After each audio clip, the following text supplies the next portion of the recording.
Hey, everybody, I'm Mike. And I'm Tim. And this is the Board Game Rundown. We are live from our basements because we cover games from top to bottom with special sound effects. No, Graphical, Yeah. visual effects. But only in Tim's basement because mine isn't cool enough, I guess. That's it, brother. Yeah, we got Wayne, we got David. If I could design my own whiskey label, what would it look like? Holy cow. That's really hard to say, man. Pick a board game. Mike, use a board game. It has to be a board game themed whiskey. I've already thought of it. You're going to love this one, Tim. I'd put the Cheshire Cat on it. Hey, listen, I think that's a great idea. Doesn't mean I gotta like the game, but the whiskey could be great. All right. Why don't we go with Unfathomable, and we'll call it like the Drowned Sailor, right? How's that? That sounds like a good name for a whiskey. Spoilers, Tim. Jeez. Yeah. Is that the whiskey you're drinking tonight? No.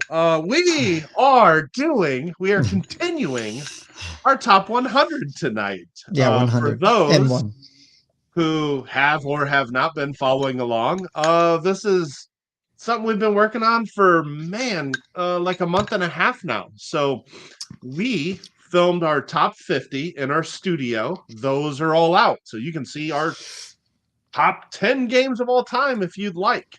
They're all there. We decided to continue doing that list on our live show, our Whiskey Wednesday. So we're filling in with 51 through 101 on our live show.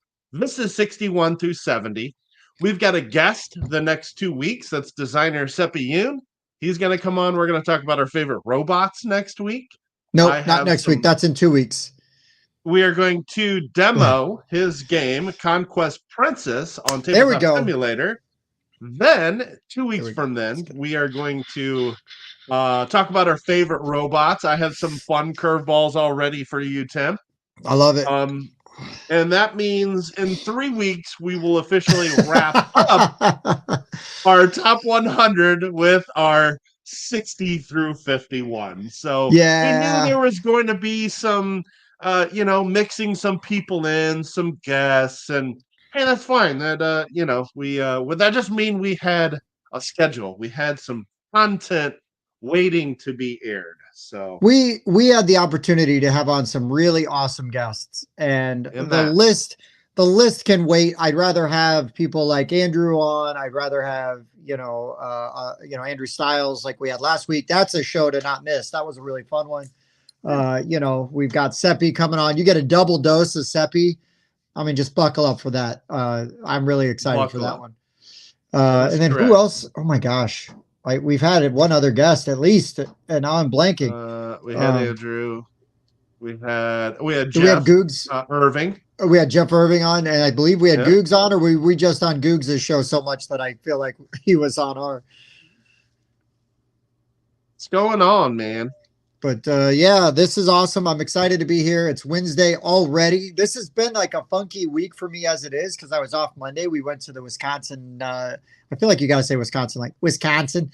Went to the Wisconsin Dells, to the Kalahari theme park, water park in January. Go figure. But it was indoors. It was amazing. There were TVs everywhere. So I got to watch playoff football in a hot tub with like a giant frozen beverage. And then during the commercials, I could go outside and stay in the same hot tub. It connected to the outside. It was a very nice experience. That's pretty amazing. Yeah, it was pretty fun. And the kids had a blast. I had a blast. Did all kinds of water slides. Mike, I did 3. They had 3 of them there. Water slides. You go up like 7 stories. Okay. You climb several flights of stairs. You get in a pod. You have to stand like this, and there's a countdown, and the floor drops out from beneath you, and it launches you into oblivion. Nice. I did all 3 that they had there. It was awesome. There's one that you would go down and it would spin you around like a toilet bowl, and then it'd drop you. It would just dump you into a 10-foot deep pool, and you're dizzy as hell. Just like, okay, I'm just going to swim up. If I can figure out up, I can get to the side of the pool. And so there's tons of cool water slides. It was very fun. And plus, Did I you got to have watch. to well, you got to watch football while doing all of I it. got to watch football while doing it all. It was great. In Did you have to Packerland. yes, I was gonna say, how much fun was it to be doing that in Wisconsin, knowing the Packers were not involved in the playoff games? Well, That was my first question. My second question was, did you have to cross your legs so to ensure you did not muddy the waters? I'm pretty sure well, here, okay, so I There used to be what a rule on some slides. so going down one of these slides, it wasn't one of like the super mega ones, but I did Okay. like I banged my ankle like while going down one, and I was like, oh, I'm gonna just cross my legs the other way. And I had a very hard time getting them to go back with the velocity. So I believe that the idea is that your legs potentially will go all kind of directions if you're not careful and have them, crossed. Okay, Tim, you can go ahead and tell us you got an enema without telling us you got an enema. That's Listen, fine. I'm very clean now. Yes, Very clean. that's No, exactly what I was talking about, Donnie. very clean. I got it out in the open in case nobody knew. Let's make it obvious. Donnie, you should stay tuned tonight. So I know you do anyway. I don't have to tell you. He's our watcher in silence. Oh, Donnie. We've got to still get Donnie on this show. I know we do. Donnie and Corey, designers constantly that we talk about because their one endeavor out has just been on all of our hot lists, right? We're all nuts about. It's true. All nuts about their game. And those of you that maybe aren't aware, you may be looking at the time of this video and thinking, "Holy crap!" Yes, Evan Halbert says hi to Donnie, not to the Board Game Rundown, however, just to Donnie. We'll get our revenge on Evan soon enough. I'm just kidding. But you may see a video that's like 3 hours long and think, "Oh my gosh, I can't do a 3 hour long top 10." We typically do our list in about an hour. After that, we goof off. So stick around for the list. Leave when we start to goof off. We don't mind. We're just happy you're here. Yeah. Real quick then, before we get into the list, I did purchase a new bottle today. It says Evan. It says Halbert Chiropractic. So yeah. Oh, that's actually just his. That's a proof, Tim. Yeah, it's not bad. Yeah. I want you to try the turkey long branch. I think you'll really like that one. Yeah, I do need to try that one. That's not the one you brought to my house. Oh yeah, I did. I cashed that bottle a few weeks ago, so I had to bring you another one. Wayne, I almost bought the rye. They were right next to each other. But I'm a bourbon guy by default, so I went towards the bourbon. It's the safe bet. But yeah. What do you got, Mike? Oh, we don't really get into what we drink like we used to, but Basil Hayden Toast is what I'm drinking tonight. This one's a pretty easy drinker for me. It's a bit lower proof than what I prefer. This stuff is only 80 proof. I like the high proof stuff. I don't know why. I think it's got a little bit more, not just punch, but some of them have maybe a little bit stronger flavor on top of that stronger punch. So this one's a nice smooth sipper. So good stuff. What's up, Andrew? Andrew. Anything else you want to talk about before we jump into this list, Tim? I guess I'll just throw a little bit of shop talk out for everybody real fast. What do you got? Do it. What do you got? Oh no, I was going to do the same, kind of the stuff that's coming out. Coming out. Let us know what you think, because obviously we are way open to suggestions and everything. But Mike and I were talking old school rundown. We used to do news and Kickstarters, and then a top 5 kind of thing. And Mike and I are talking about maybe just once a month, maybe we just do a news segment, and a Kickstarter segment for 45 minutes. And, and that's our topic for the night, maybe. I mean, we'll see. It's all got to get hashed out, and worked out. But it was something we did do. We liked doing it. It seemed to do pretty well, but we shifted format to try to fit in more reviews and more top 10s and be able to get into the top 10s a little deeper. Um, so, which I feel like has actually helped our top 10 lists improve because they're not cluttered up. But we had kind of struggled to find like a good format for that news, industry news Kickstarter thing. And I know, Mike and I will highlight stuff, as it comes up on the live thing. Oh, hey, Yeah. blah, blah, blah happened. But to like really do a thing where we bring some news, maybe talk about it a little bit, dig into it. The interesting thing to me, and this occurred to me today, as I was thinking about it, is by doing it in a live format, we could actually get your guys' feedback as well and get your insight because we might only get it from, one or two sources, and maybe you've got a different source or a different, and again, I'm reading it with my eyes, my brain. So, to get somebody else's take on it, because there's plenty of times where I'll read something, I'll be like, am I taking this the right way? Like, can you look at this and tell me, maybe you see something different. So that's really kind of my thinking there. I like to have a good discussion and doesn't even have to be a debate, just a bit of a back and forth. Hey, what's this, and why? Mike, what else you got? Well, yeah, just to reiterate your point and add a couple things, way before I was ever even on the show, Board Game Rundown was like a weekly news show. It was like you guys were basically just covering Kickstarter, the games you played, and you had some reviews to go along with it. And there were some topic episodes. But then, about a year and a half ago, we shot our still to this day most watched video ever, and it was our top 10 overrated games. And it got more views than anything we ever did. And so we started talking about, we should maybe do more top 10s. And we did. And that was like 3,500 subs ago. So no doubt. that was, we think, a very good decision. But we'd like to revisit covering those Kickstarters and stuff like that. So we're probably going to. The other fun part is we're looking into doing some of our live shows from a different venue.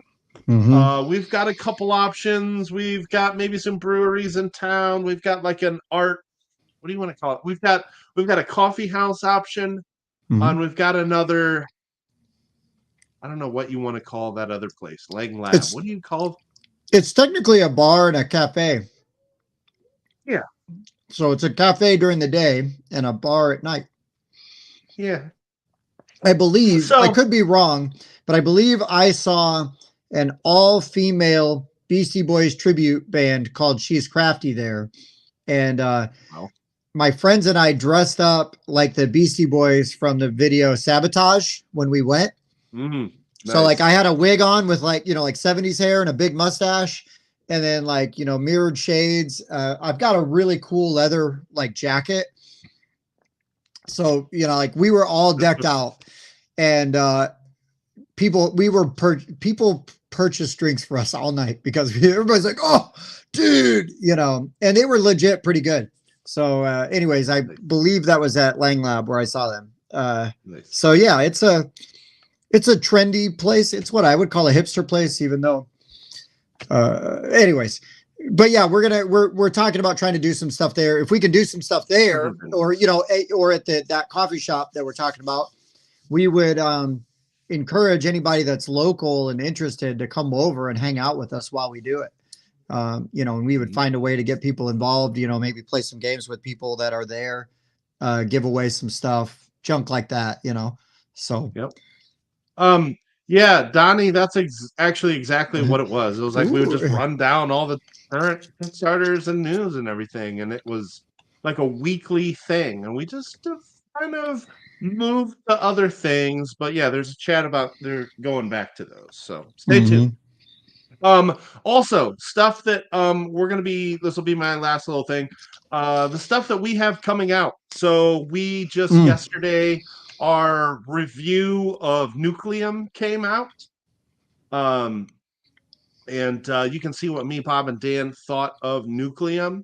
Or spoilers, stick around till number 63. So there you go. Our Nucleum review is out. We have a play of Nucleum coming out. We have our review of After Us coming out, which was a really big hit with a lot of us in the group. So we're finally going to be putting that video out. And then last weekend we actually shot our underrated hidden gem top 10. So these were games we just thought don't get talked about enough, and we wanted to shed some light on. So that should be coming out in the next week or two. So lots of fun stuff going on the channel. Looking forward to getting that out to you guys. And then at the beginning of March, end of February, there's going to be a game. We've got a video for it right now that is very cool, called Dealers in Hope. It's like a deck builder with territory control. Mike, did you play that with us? I did. Yeah, I really like that quite a bit. We've got also Massiveverse. This is a Pocket Paragons style game, which is a game that I really enjoyed. I discovered at Gen Con.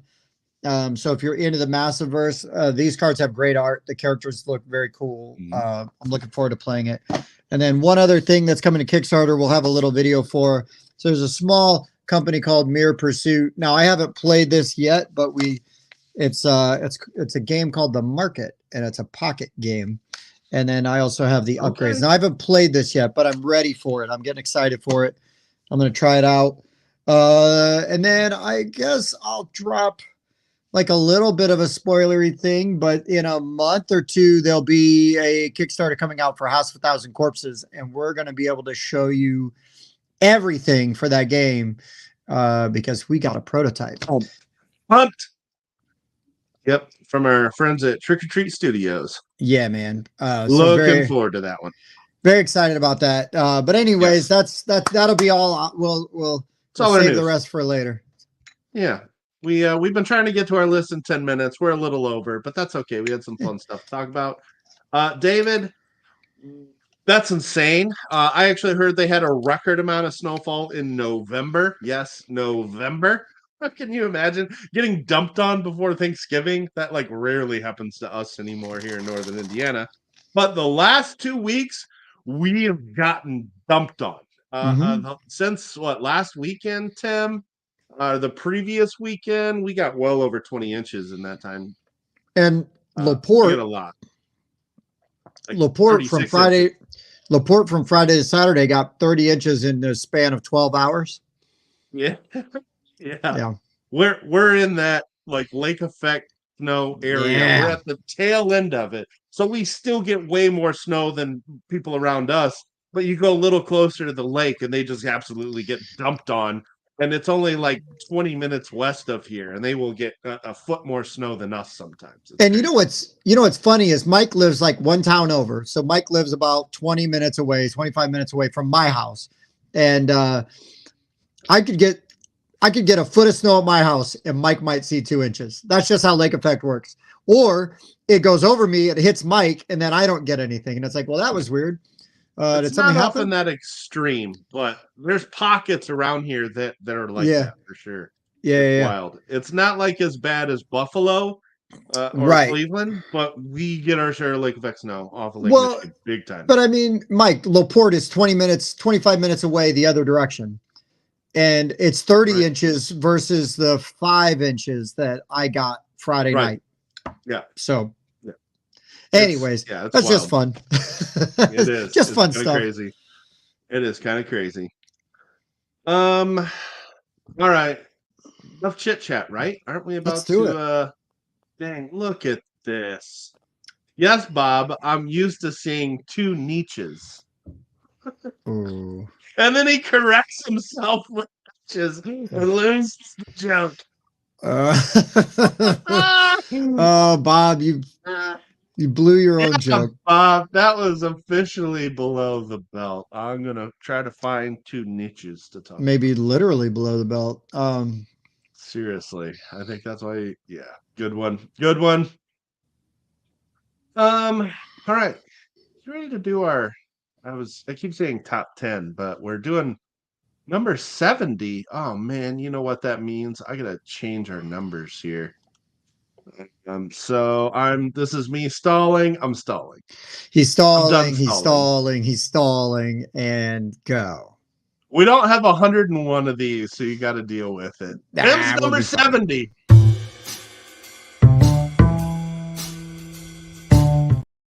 All right, so I won't do the big lead up. I'll say it and then I'll talk about it. My number 70 is Smartphone Inc. is a worker placement game. Action crafting game, not worker placement, action crafting There you go. game. And it is so cool with the economy and then just the way you're setting your prices and you're developing techs and then you're seeding the board. So it's a little bit of territory control. Just really cool, really fun. A game that I was immediately turned off by the box art. I'm like, I mean, it's not that it's poorly illustrated or anything like that, but I just saw it and I'm like, that does not look like a game for me. But then I played it and I was like, holy crap, this is a game for me. So it's a great game, really good. Was really disappointed by mobile markets, like the That wasn't the card version. the card version I did not love. But the regular game, Smartphone Inc., absolutely love. Think it's fantastic, and that is why it is my number 70. If you haven't played this, it's a little older now by today's standards, but definitely look it up, give it a shot. It's really good, and it can be as crunchy as you want it to be. You could really overthink that game, or you could just slap some stuff together and still have a pretty good time. Yeah. So I've never seen you put this in your top 50, but I knew you liked it. So I wasn't sure if it would even make your top 100. This is one of my all-time favorite games. I rate this game a 10. I think I put it at number 10 this year. I think this game is absolutely phenomenal. It's really like a perfect game, in my opinion. It just does everything extremely well. I haven't even touched the extra modules.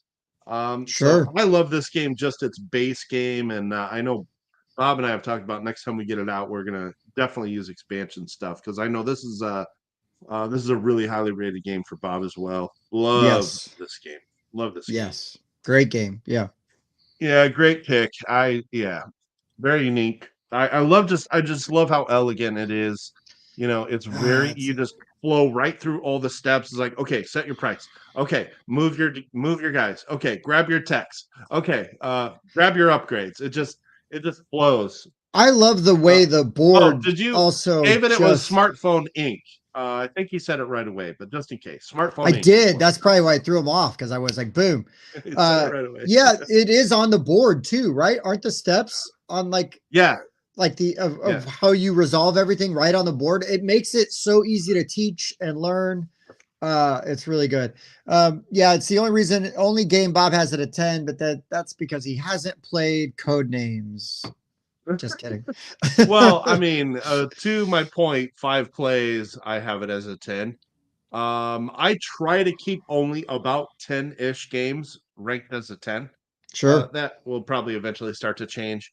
I One of the amazing things about this game is that the entire board is dual layered. That's just It's amazing. I very cool. love that.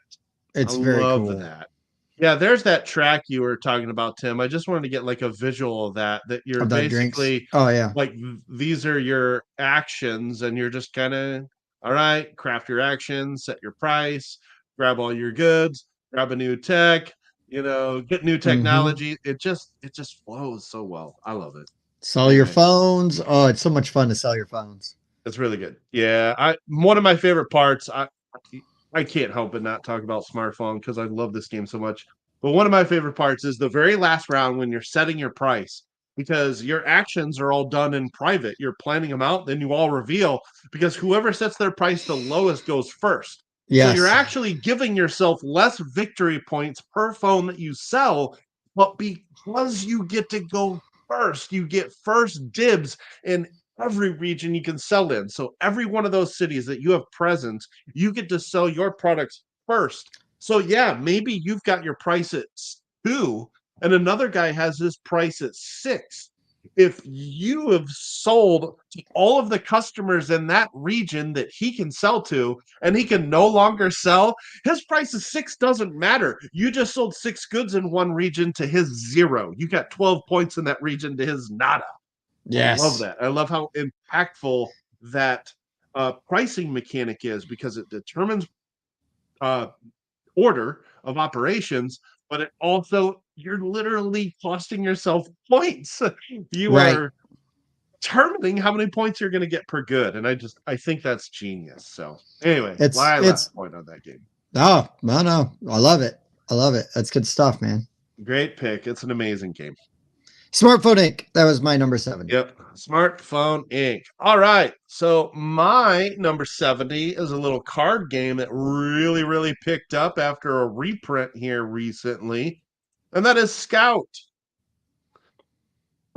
Scout is just a fantastic card shedding game. It kind of feels a little bit like trick taking, but ultimately you're just trying to go out first. There's a few really neat mechanics in this game. Number one, when you are dealt a hand of cards, you can't rearrange them. You have to keep them in the order that they were dealt to you, and you are trying to create runs.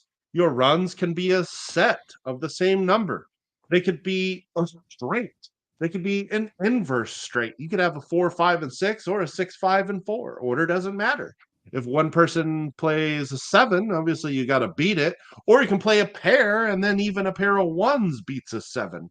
And every time you do that, you're of course shedding more cards, and you're trying to get those cards out faster than other people. It's just a really good game. I love how unique that you can't organize your card mechanic feels in this. It was the first game I had played like that because I still haven't played my copy of Bonanza. But yeah, Scout's fantastic. It's really good game, and this version's really nice. The components, the chits that come with it are all really nice. Supposedly it's a circus theme. We like to joke that they tried to make a theme out of this game. It's a card shedding game. Yeah. It's awesome though. Really, really. There's my circus. Your balloons. That's Nice. the circus. All right. Are we going on to 69, dude? We are. Good start. Good start. On to 69.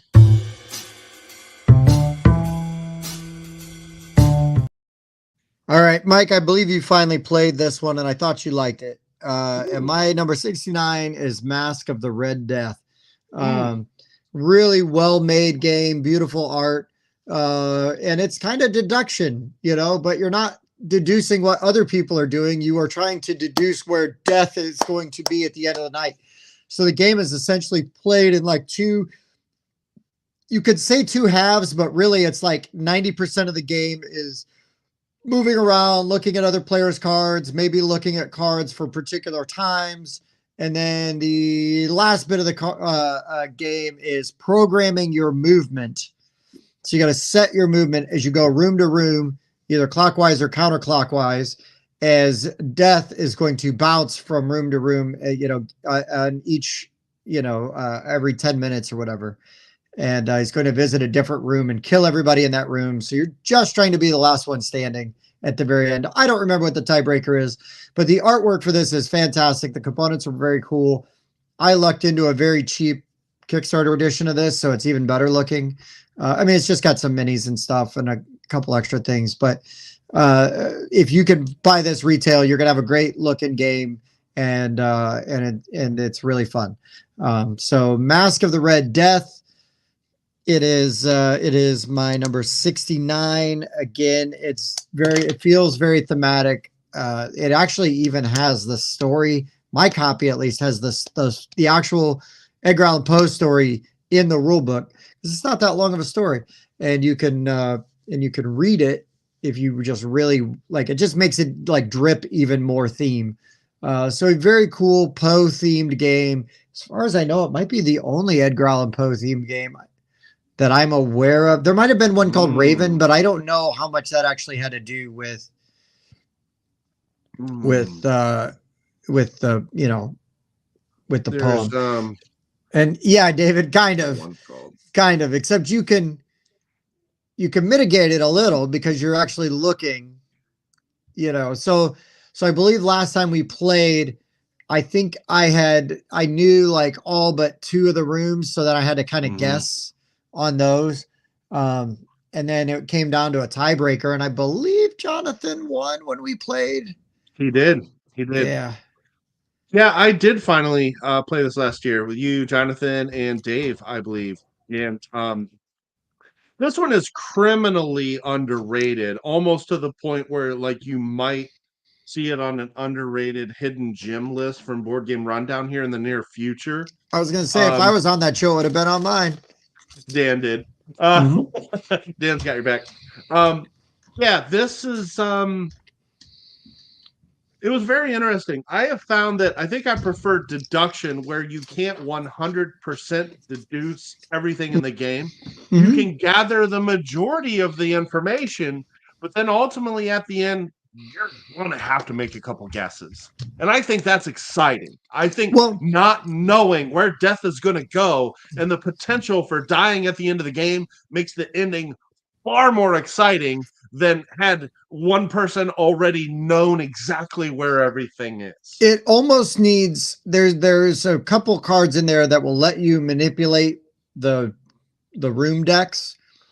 So somebody can look at it and then you could potentially go and change it, but you almost need like a little bit more of that. So just because I agree, I don't want to me, it will be boring if I have it completely solved, because for me, the fun is the tension at the end as everybody's moving and you're like, okay, did I get this right? Did I remember this right? And so that's where, for me, I really enjoy this game, and it really hums. I would be bored if I had it completely solved. Without that tension at the end, no thanks. Especially in this game, yes. But yeah, there's a lot of deduction games I prefer where it's not 100% solvable. I also really like this clock tower component in this game. Oh, it's super fun. Arbitrary, but super fun. Yeah, not necessary, but cool. Good pick. All right, my number 69. This is a new to me last year game, and yes, it took me this long to play this game. Didn't think I had a group for this for a while. I've only played it once, but I think this will go up, and it is Mechs vs. Minions. This game is really, really fun. I thoroughly enjoyed this. I probably should have moved it up, but some games you play once and you struggle with where to put them. You're like, well, I can't move it in front of this game I played 5 times. I know firmly where I stand on that game. So anyway, some games just kind of fall where they fall. You never know. But this game's awesome. It's a cooperative programming game. So you're kind of programming where your guys are going to move and what actions they're going to perform. And then sometimes they're going to get hit and you're going to lose some of those cards. And the programming gets crazy after you lose a few of those cards. It's really fun. The components are absolutely bonkers in this game. Pre-painted miniatures. Just incredible production quality. You can only get this from their website, and of course, this is based on the PC game League of Legends. I believe it's an $80 MSRP also, and for that quality of stuff, it is 1,000,000% worth it. I just find this interesting to go over sometimes. I could go on BGG now and get a used copy for $60 and pay shipping and have it for 75. That's amazing. And that's a great value. We need to find out if West has played this, because this would be a fun one to play with West. That is true. That is true. He likes mean games. He does take that. But I know he likes I haven't played any co-op games. It would be interesting to see. He likes Conquest Princess. That's a co-op game. That's true. That is true. Maybe we find out Friday. Spoiler. All right. There you go. Mechs vs. Minions. I love that. Eat with the 6 checks. Mechs with the David's getting me with the puns today. He's coming on strong tonight. It's good. It's good. Is the Punisher. It makes it feel like a real good show when we know. It's not a good show unless the chat's got good puns, at least in my opinion. So. Exactly. All right, moving on to 60. We will see you in the replays. Thank you for popping in. Right. Let us know how you enjoy it a week from now. She's in a different time zone, so we always joke about her replaying and it. continent. Yes. Correct. Way different All time right. zone. Yeah. All right, 68 it is.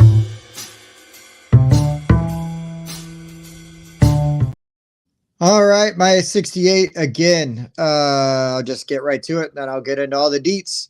Legendary, a Marvel deck building game. Marvel Legendary, as it is known colloquially.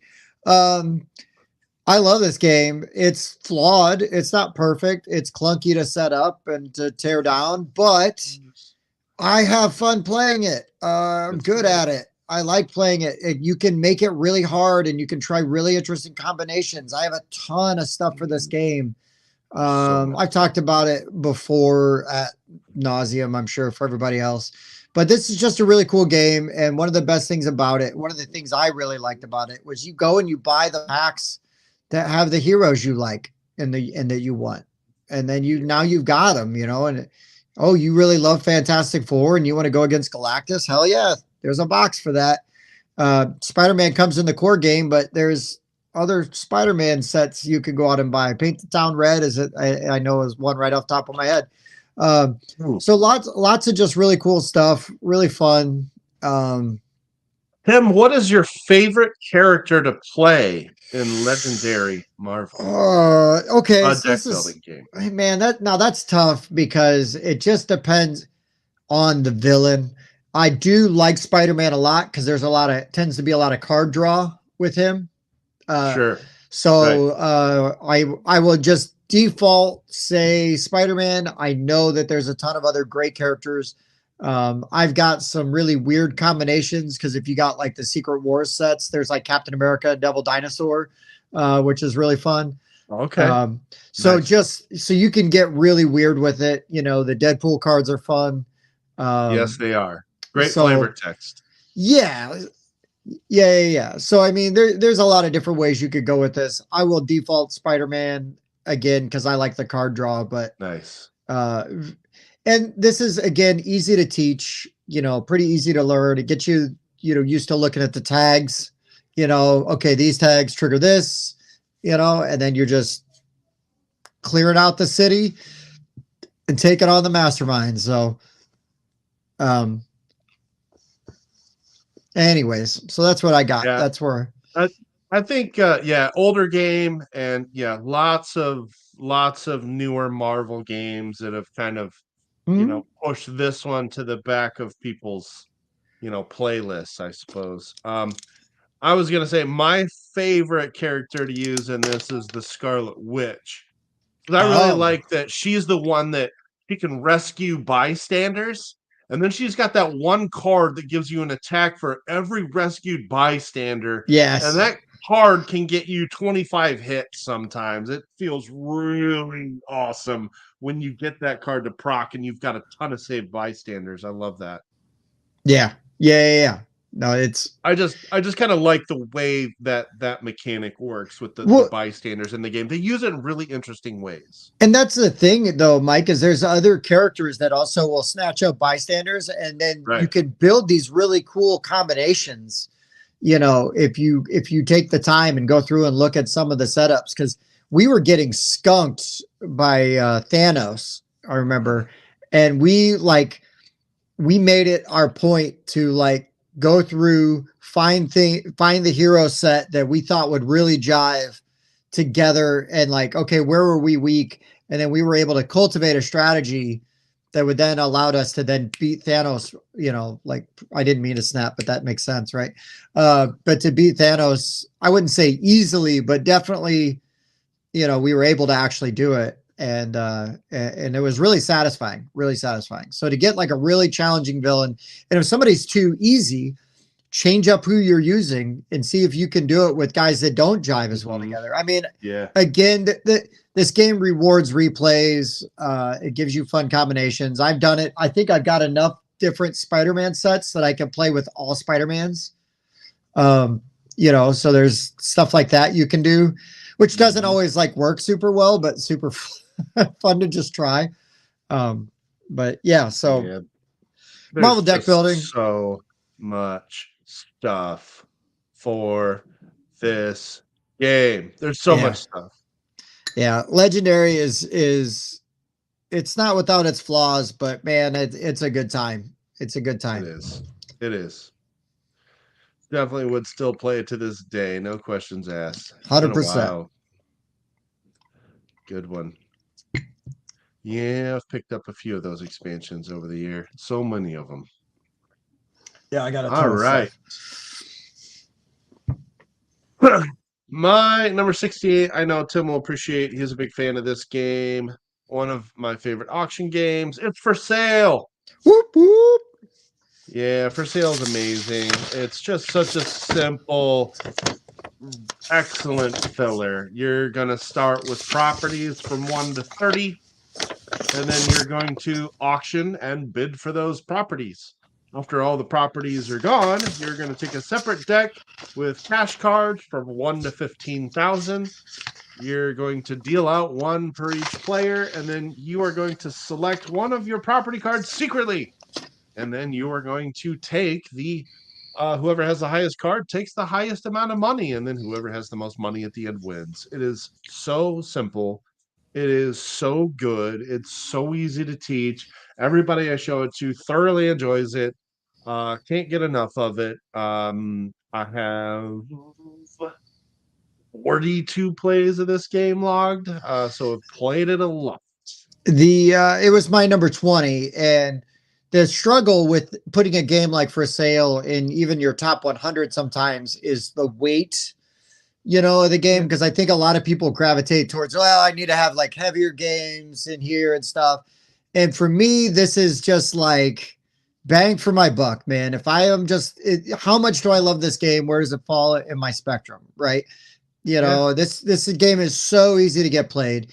And if somebody doesn't like it, it's done in 10 minutes. Who cares? Right. Play something else. If everybody's having a good time, play it again. So I love this game. Obviously, I'm really glad that you got it on your list. Again, you talk about games I'll play at a drop of a hat, right? Oh yeah. I'll never turn down playing For Sale. Even if it's like, oh, I've got to go play this big game. Okay, I got 10 minutes. Let's go. And yeah, I would quote one of my favorite movies. I'd buy that for $1. But yeah, Mike, do you know what movie that's from? Oh boy. I know that quote. Do I know where it's from? Not off the top of my head. I'll give you a clue that will help you. Not at all. It stars Peter Weller. Nancy Allen also has Red from that 70s show. What's his name? He's got a really unique name. Directed by Paul Verhoeven. Yeah, how bad is Mike? I don't know any of those names. So takes place in Detroit. They put a statue of him up in Detroit. Yeah, I don't know. RoboCop. Okay. I knew you wouldn't know any of those things, but I still wanted to try. No, you're right. Yeah, the last time I watched RoboCop was probably 25 years ago, so I don't remember any of it. Yeah, that's all right. So I can't find it's somewhere else hiding. The way I store For Sale, so I have For Sale Travel Edition. The only difference is the cardboard chips for the coins. So I bought Travel Edition for this. And yeah, it's basically it came in a box this size. It was a really small box. It's just card stock for the chips. If you're playing it at home, just use your Scythe coins or use poker chips. If you're playing it at someone else's house, I'm sure they got something they can substitute. And I do this with a lot of small box games. I put them in these 3x5 photo holders. This one has the mind in it. But what's nice is For Sale Travel Edition is so small. I put No Thanks on one side and For Sale on the other. One of these fits 2 games. So that's why I've condensed it into something like this. So it's awesome. That particular one probably in my game bag back there. It's one of those games that's always in my bag. Great game. Excellent filler. Just I really haven't played it with anybody that didn't like it. Would you say this is a game that you could take to Alaska? I did not take it because it was 2 of us. Sure. Yeah, okay. Yeah. Totally. 3 to 6 player game. Dang it. I take a lot of two-player games. Okay, Mike, you are Um, not being a good shepherd for the hobby. You need to be out there. You need to get other people to play with you. You need to make friends while you're on that trip. I actually took Ready Set Bet, Werewolf, and Telestrations on the trip, just in case we could find other gamers, and the opportunity just never arose. Fair enough. Fair enough. Um, What were you gonna say now? I'm sorry. Dean, I haven't played For Sale enough on BGA. I've played it like once. I need to play it more. Man, I Somebody need to send me play an that on invite. BGA. Yeah, seriously. Put that game I could have time for in the attention span to play on Donnie, send BGA. me a For Sale invite. Add Bob. Wait, Donnie, no, he me doesn't too. know how to play. He doesn't know how to play For Sale. Donnie doesn't? It'll take minutes. No, Bob doesn't. Oh my God. Well, Bob, Well, it'll I take literally just minutes. told him how to play. So Seriously. 30-second teach. Anyway, we'll fix that. I do need to play it on BGA though. Me too. All right, I want to moving play it on on. Great BGA. game. Let's go. Let's go. Let's It's go. awesome. All right, 67. Ta-da!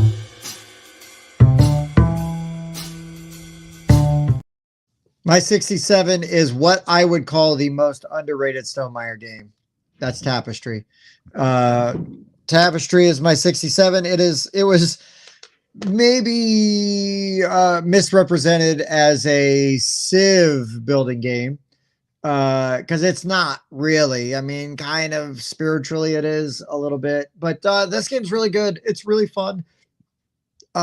They again, kind of like Marvel Legendary, it's got some warts, but this game's I just always have fun playing this. You're just running up one of the four tracks, and you're playing these cards, these tapestry cards, which are going to advance your civilization and give you like unique abilities. You're also building on your own little city board there. You're pulling off things which are going to give you, and you're adding them to that little map there.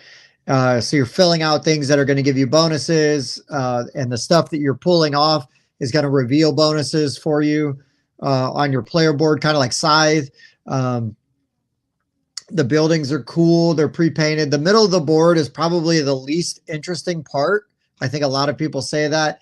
There's some territory control there. Usually I've only ever seen like one or two people go for the territory control stuff, mostly because a lot of one of the things that can mess with people in this game is the you kind of need to focus like two tracks in this game. You can't really do all four effectively and expect to win unless everybody else is doing all four. Because if everybody's trying to do all four and somebody's just focusing one or two, they're going to dominate because they're going to get to the end of them tracks. They're going to get a lot of bonuses and stuff. But it's really, so usually what'll happen is one or two people will be running up that military side of the track, and then everybody else just kind of leaves the military track alone. And you could say the same for all the other tracks. But yeah, this game's super fun. I really enjoy it. I don't know. I like it quite a bit. I know Dan loves this game. I played it with Dan and one of his brothers a while back. We had a great time. I believe I played this with Bob a few times. Yeah, I really like this game. I think it's an underrated Stonemaier game. I know that he's put out a couple expansions. I think I've got one of them, the first expansion put out, but I don't think I got the second one. But yeah, and I haven't played this on BGA, but I would because I understand it. I know it well enough to play on BGA. It's fairly self-explanatory as you start to play. Yeah, agreed. Yeah, I only got to play it once, and I have not played it since. I will say the rule book kind of sucks. So like having this taught to you is way better, but yeah. The rule book is short, and I understand what they were trying to do, but it leaves some things to ambiguity. But once you played it and you kind of muscle through it, you're like, oh, well, that makes sense. That makes sense. That makes sense. But if you've got people that are like, well, I need to see it in the rules, you're going to have a hard time. And we've got some people like that in our group. And it's like, dude, it works this way. I guarantee it. I promise you it works this way. I was just going to say the one time I got to play this, it was at a Meeple meetup, which is the group that Tim and Bob coordinate. and we learned it from the book. Oof. Uh, Oof. It's a miracle I you'd want to didn't play it again. I didn't know I was signing up for that. I thought, hey, I'm gonna teach tapestry. Man, oh, okay, so you already know it. Yeah, that is not, I'm going to teach Don't tapestry. don't do that to people at meetups. Don't be that guy. Don't teach from the book. Yeah. Oh, you know what we should play with Wes? Just random thought, real quick. Thunder Road Vendetta. Okay, please continue. Wow. What is your 67, sir? My 67. My 67 was what I joked about being spoiled earlier because it was mentioned earlier. Oh, the Drowned I haven't Sailor. played this in a while. I've been itching to play Unfathomable again. You know what that itching is, Mike? That Huh. itching is you growing gills because you're a traitor. I got to play this twice when it came out. I really enjoyed this. Now, to be fair, I have not played Battlestar Galactica because it was not in print when I got into the hobby. So, I mean, it hasn't been in print for a long time, so that doesn't tell you much. So I played this and really enjoyed this. I like how this is more of like a semi co-op, so we're all kind of like working together, and you can just take actions that sabotage what everybody's working on. Except everybody also has a different role, and so you have your own very unique way that you can sabotage the collaborative effort of everybody on the ship. And I just think that adds to the replayability when you can do something better than what I can do. Cool, I want to play that person next time.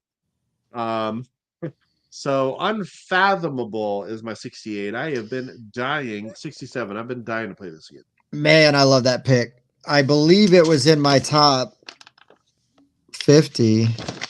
Maybe it wasn't. I don't. It's close. Like if I played it more, it might shoot up. It's a really good time. It's a lot of fun. I want to try being one of the bad people, which is called what in this? A deep one. Remember? Okay, a deep one. Yeah, I can remember. So yeah, I really want to try being one of the traders. I never got to be a trader in this game, and I just really like being the trader in games like this. Well, how about this? We'll play it, and then I'll just make sure you're the trader. But we'll all know. Yeah. But we'll all know. Yeah. I'm sure that'll be it'll go over really well. It'll go over really well. I promise. I agree, Barry. Tim is definitely a deep one. Listen, at the very least, a cultist. You're correct. But not as much of a cultist as Bob. Bob's the worst. Bob's 100% a cultist. We're going to get to your number 66, and then I'm going to figure out what my new little puppy is getting into back there. No, that's cool. My Unfathomable was my 16. Yeah, I've got it high because I love it. Wow. You moved it up from the previous list even. What? Yeah, I played it a lot. Higher. I played it a couple times, you know. Nice. All right. Yeah, I just want to play it again badly. All right, on to 66.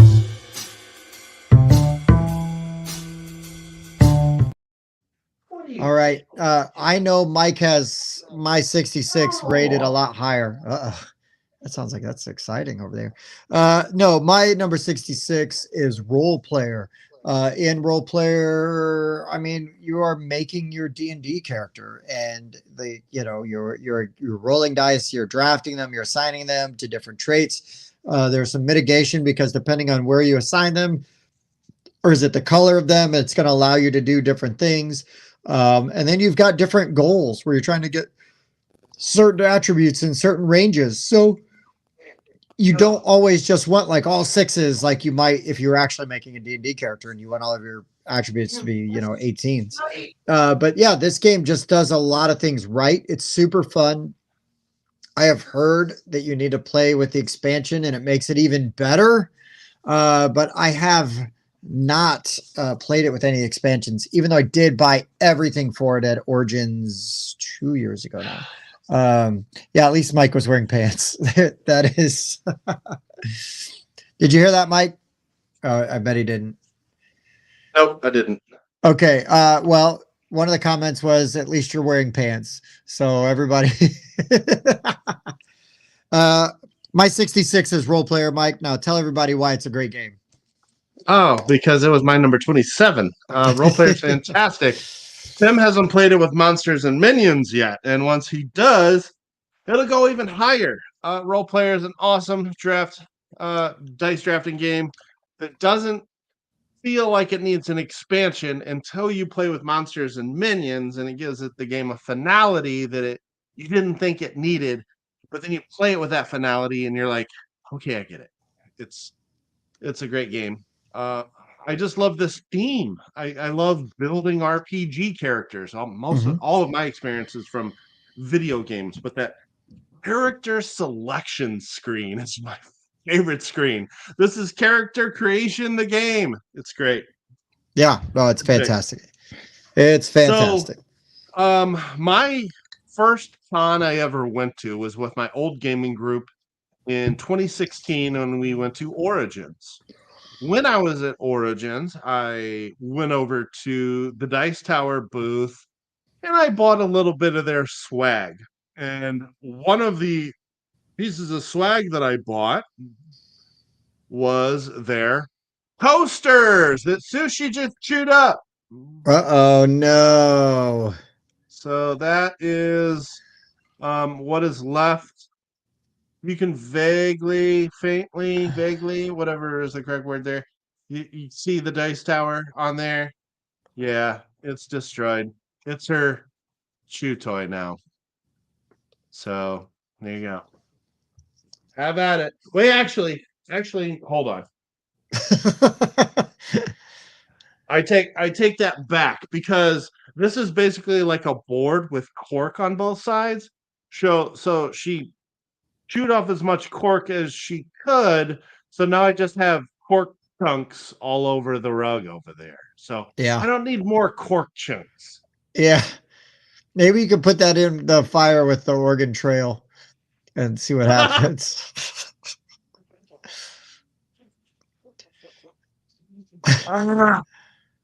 She's an attention whore. When I'm streaming, she's like, "Oh, you're not paying any attention to me."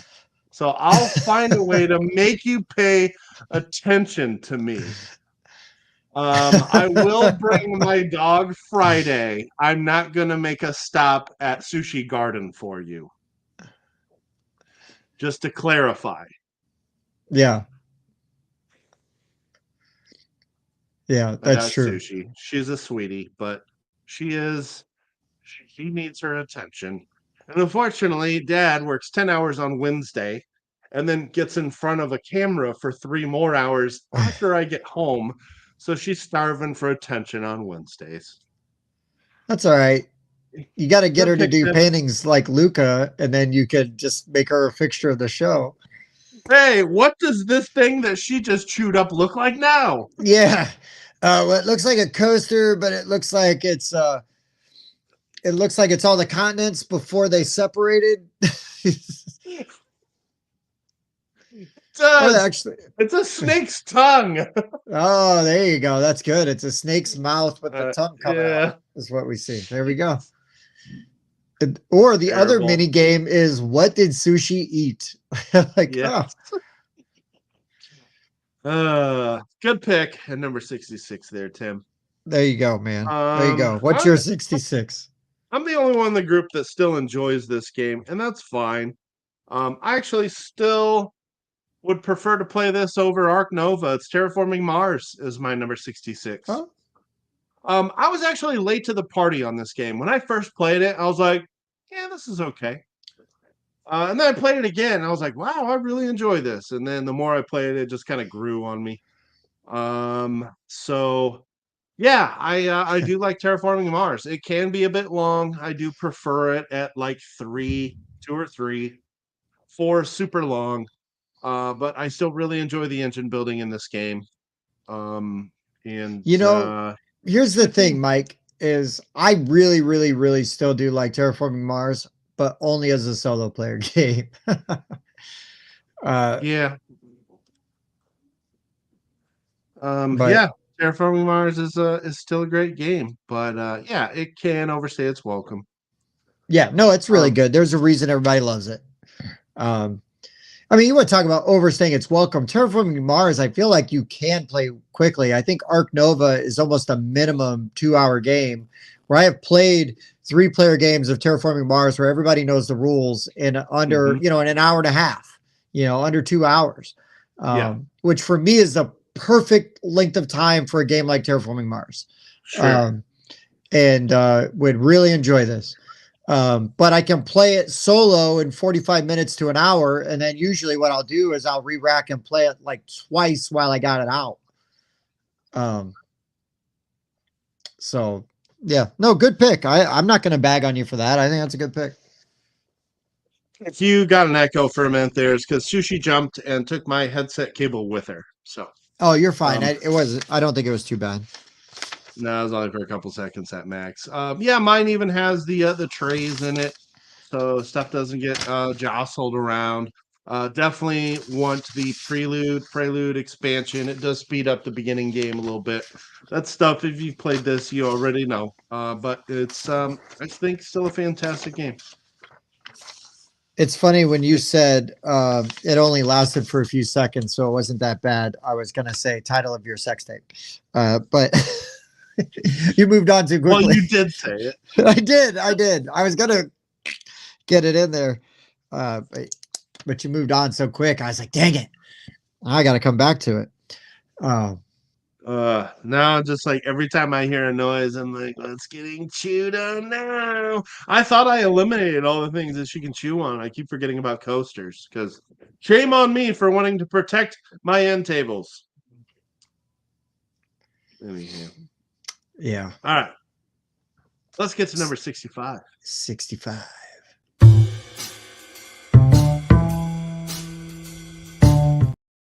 Before After Us, this was my favorite Pandasaurus game, even though it's technically a reprint and it wasn't originally Pandasaurus. That's Tammany Hall, baby. Hate in a Box. This is territory control, but this is like a history lesson as you're playing it as well. It's got actual like newspaper cartoons, integrated into the artwork. So you got the political cartoons, from the time period.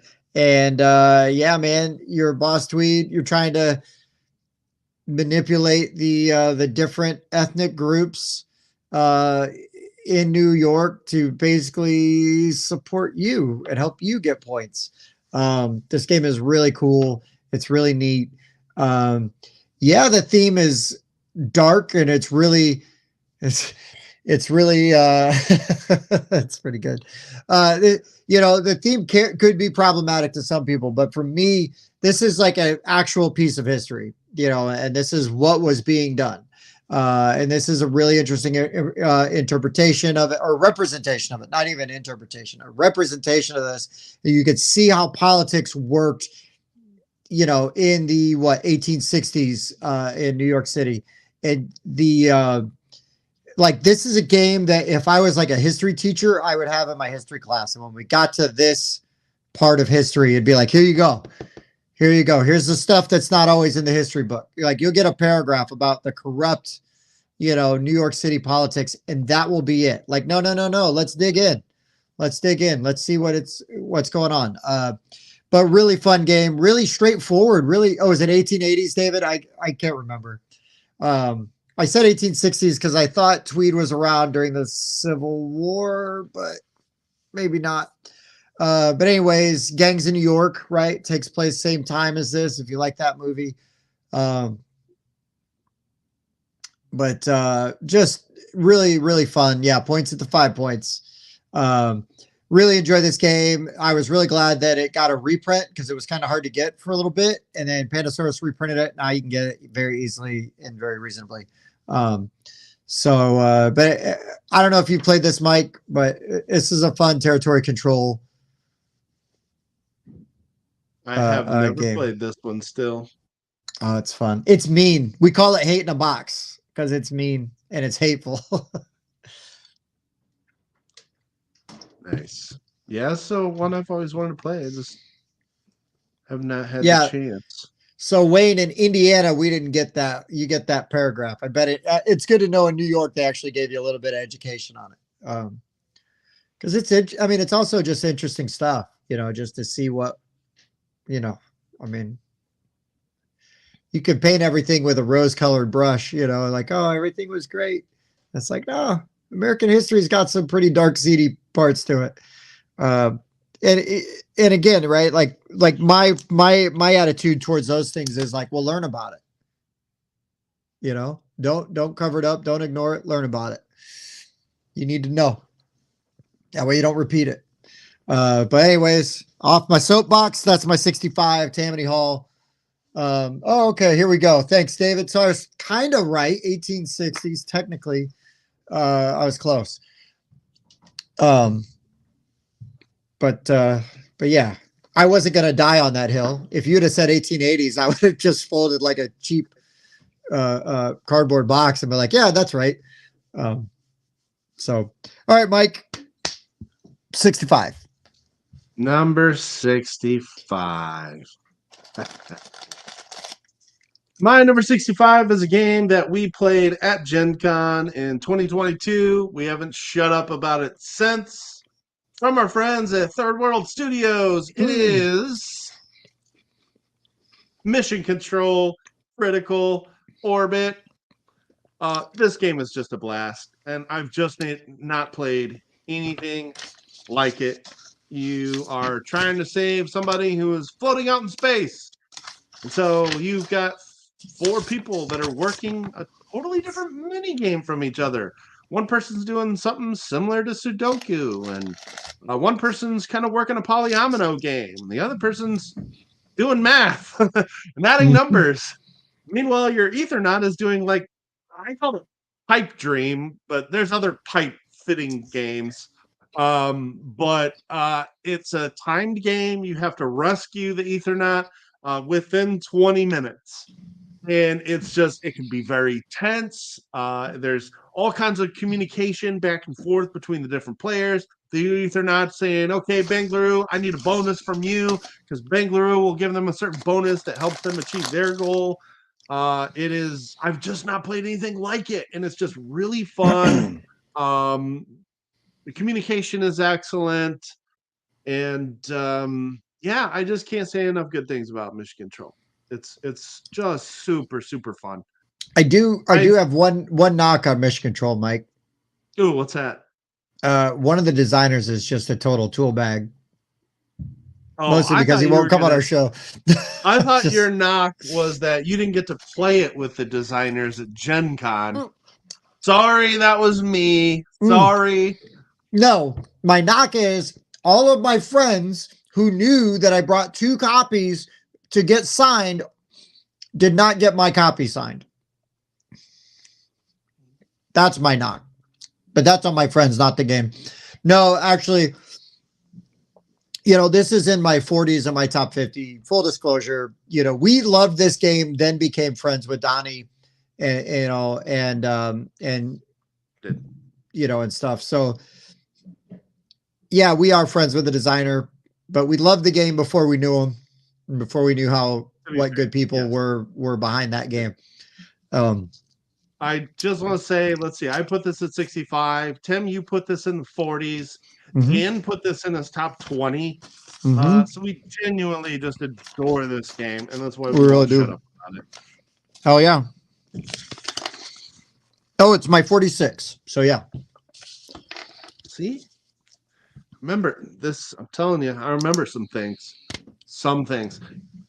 I almost put this on. I made it an honorable mention in our underrated list because it's a relatively new release. Well, it came out last year, so it's a very new release. And some newer games don't have. There's so many games that come out now. It takes a while for games to rise up the ranks. Help them out. Rank this game if you enjoy. And soapbox here real fast. If you enjoy a game and you have a BGG account, go rate the game. That helps the creators of the game. It helps the publisher. It helps the developer. It helps the designer. Anybody that is involved with that project would love to see their overall rank and rating go up. The higher it Hmm. goes, the more people are aware of those games. So, yeah, it's not going to matter a whole lot if I go rank Terraforming Mars, the number 6 game overall, a 10 right now. But a game that is relatively new and only has a few hundred ratings, yeah, your rating makes a tangible difference to the overall score, and it helps the BGG algorithm, if you will. Yeah. So, end of soapbox. If you enjoy a game, rate it, comment it, give it a short review. It's trust me, the people that are responsible for those games, they notice. They Hmm. always notice. For sure. So I'm anyway, I'm uh, I'm going right now to make sure that I have rated this on Board Game Geek, because I can't be going preach it, brother, and then have not done it. there you go. You can see what I did. So I know. I did look to make sure you had it. and the super fun thing too is that both the Ooh, designers I are already have it drawn rated into it. the back of the box, which is really cool. Great people behind it, and it's such a fun game to play. There's just really no co-op I've played that's like this. So check out Mission Control, please. It's awesome. I had it. There you I had it rated. I'm good. go. All right, number 64.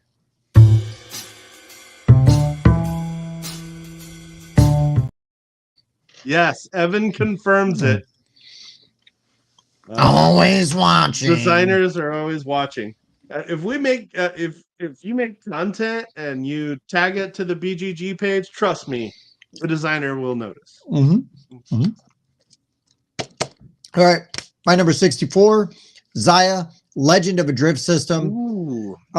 This is one of my favorite sandbox style games. I prefer this over the Outer Rim, the Star Wars game. I know that is a yeah, David, you got it. I know that's a controversial statement, and people like Outer Rim better, and I think it's really just going to go out there and say it. I think it's because the Star Wars theme. What I like about Xia, so in Outer Rim, you're pretty much just kind of limited to like that board like this, right? But in Xia, you are flipping tiles and discovering new locations. Yes, that can create problems because sometimes you need to deliver to a location that hasn't been discovered yet. It's fine. It's going to happen. Do something else. I get it. But it doesn't bother me. The pre-painted ships all look great. I enjoy those quite a bit. I think the components are awesome. It's got my favorite metal coins in any game. Short of those pirate those pirate gold that we got. Those were like the best, but they're not like attributed to a game. I gotta find the coins. Amazing. Oh yeah, those pirate coins are ridiculous, man. They are ridiculous. Yes. They're beautiful. They're heavy. They sound great. I'm just trying to find the coins themselves. I want a picture of just that. I'll find some. But anyways, David, I haven't played the Firefly game. I own it, haven't played it. But so for me, that Xia Legend of a Drift System is my go-to sandbox space game. You can customize your ship. The ships have special abilities. Yeah, I love those coins, man. The other thing you can do is you can set your game length. Like you could play up to 20, 30 fame and just play a 3-4 hour game. And that's what everybody wants to do. Like, have at it, man. I tend to, or usually when I'm teaching, we play shorter games just to see if anybody, everybody likes it. So it doesn't overstay its welcome, let people get their feet wet. So we played to like 10, which isn't enough to do everything, but it's enough to kind of give you a taste. But yeah, there's a story. I was playing this with my buddy Pete and my niece, who might have been like 12 at the time. And Pete was playing, basically, he was trying to just get points by killing the other players. Like he just decided he was going to go aggro. My niece was running from him. She's limping along. Her ship's damaged. And he is getting ready. He's closing in on her. And she leaps into a star and destroys her ship and then gets to respawn somewhere else. And he was so mad. He was so close to getting those points. Oh, he was so bad. There is luck in there, David, because you're rolling die to hit and do things like that. But so there is some dice chucking in there. I don't mind it. Again, I like some randomness in games. A lot of times, roll the move. Is it roll the move? It is, because remember, you're starting with a basic ship that rolls a D6. You can upgrade your ship, and then you're rolling a D8, and then you can upgrade again to roll a D10. I know it's been a while. Yeah, I played it my share of times, but it's been a while. I'm actually curious. I'm gonna look. No, I don't want to log to play. I'm trying to find the. Oh, Donnie, I hope you didn't hear all the things I said about you. You got to rewind, sir. You got to go back to my number 65. And if you're with Corey, tell him we say hi. Yes, and we love your game still. Sorry, I don't rank it as high as the other guys, but you know darn well that number 65 is still pretty awesome. Anyway, I was trying to find how long it's been since I've played it. There we go. I just got to click the number. 2015 is how long ago I played this game. All of my plays were around that time, like right when it came out. It's a great sandbox game. Really, really good sandbox game. As far as luck, the one thing now, I know that there was, keep in mind, long time since I played this game now. Wow, almost 9 years now. That's crazy. That was like almost right when I got into the hobby, a little over 10 years ago. But what I was going to say is, an expansion supposedly fixed this, but one of the luck-based things that I know when we first started playing the game, we house ruled, because what can happen is you can get explorer tile luck, where you explore into an area and you launch into the sun. Yeah, become destroyed. That can happen. You can randomly just die on an explorer turn. You can scan the sector before you jump. I forgot about the scanning. Okay, it can happen. The other thing that happens is the trade routes that will sometimes happen is you have to deliver resources to specific planets. Well, if you just happen to be near a resource that can be delivered to a planet that's very close to you, you can just keep running that same trade route over and over and over. Why would you deliver a good to a planet that's farther away when you can do it faster if the route's shorter? So in our games, people would just keep hammering the shortest trade route they could find. We made a house rule that you could only deliver a resource to a planet once, then you had to take it to a different planet. I don't know what the actual expansion did to fix that. I don't remember. We had to house rule that game because of that. It was too easy to just run the shortest trade route over and over and over and cruise to a victory. And then other people will just start doing the same thing to match you. Right. So they did something to change how resources were delivered to planets, which is a big way you score points in this game. But it's awesome. It's so fun. Yeah. It's so fun. If I enjoy a game, I don't mind adding a house rule to make it more enjoyable for me. No, hell no. Whatever gets it on the table, man. I don't care. Get it on the table and have fun. You're playing a game, you're having fun. That's all you need. Yeah. Okay, my number 64. This is just going to be more of a testament of sometimes, I think games that are fun are worth being in my top 100, not because they're crunchy or they have insanely impactful decisions. Sometimes, man, Trevor's really trying to ramp up the lights today. Woo! Actually, you know what? This other version, even though I haven't played it in a while, is more fun. So I'm going to go with this one. My number 64 is Telestrations After Dark. Oh, yeah. Telestrations is one of the most fun games I've ever played. I laugh so much every single time I play this game. It is just an absolute ball. And it's just, that grand reveal at the end where somebody is like, no, this was supposed to be apple pie. No. Oh, oh, I thought it was the moon. And then Right. somebody else writes down a steering wheel. And then someone else draws an apple pie. Yeah, After Dark is the adult version. So naturally, you got to curb who you play this with. There are tons of very adult centric drawings to be made in this version, and I just think it makes it even funnier. But you got to have a little bit of a sick sense of humor. Um, both versions are amazing. If you're going to get Telestrations, the 12-player version. I goofed up and got the 8-player version, and then I bought the 6-player version really cheap, thinking, oh, I just add them together and play 14 players. Nope, the books are smaller. So you can't do that. The book only has 8 pages in it. You need 12 pages to play a 12-player game.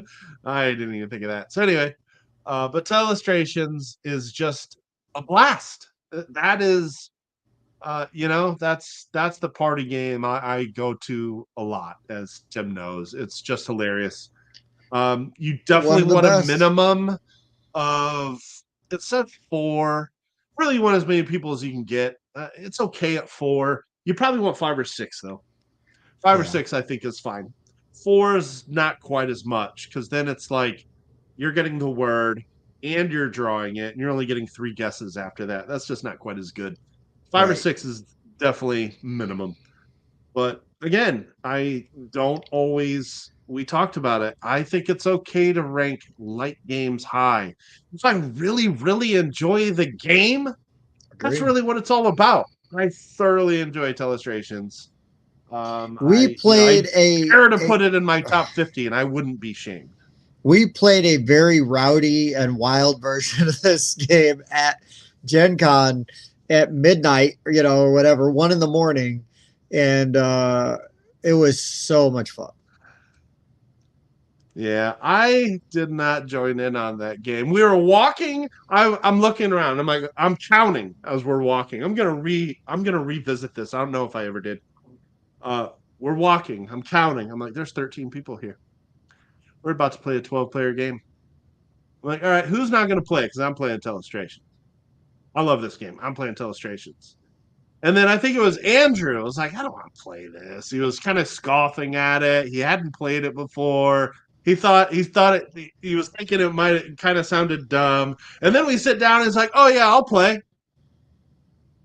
Good night, guys. Yeah. So anyway, I went to bed. It was like 2:30 in the morning. I worked my butt off at our booth in Gen Con. I You was did. okay going to sleep. You did. We all did. I'm not saying I'm exclusive to that. No, no, We no, all not at all, did. man. Not at all. Everybody, We that all was did. the great thing about Everybody. Gen Con. All of us hustled, man. We all hustled.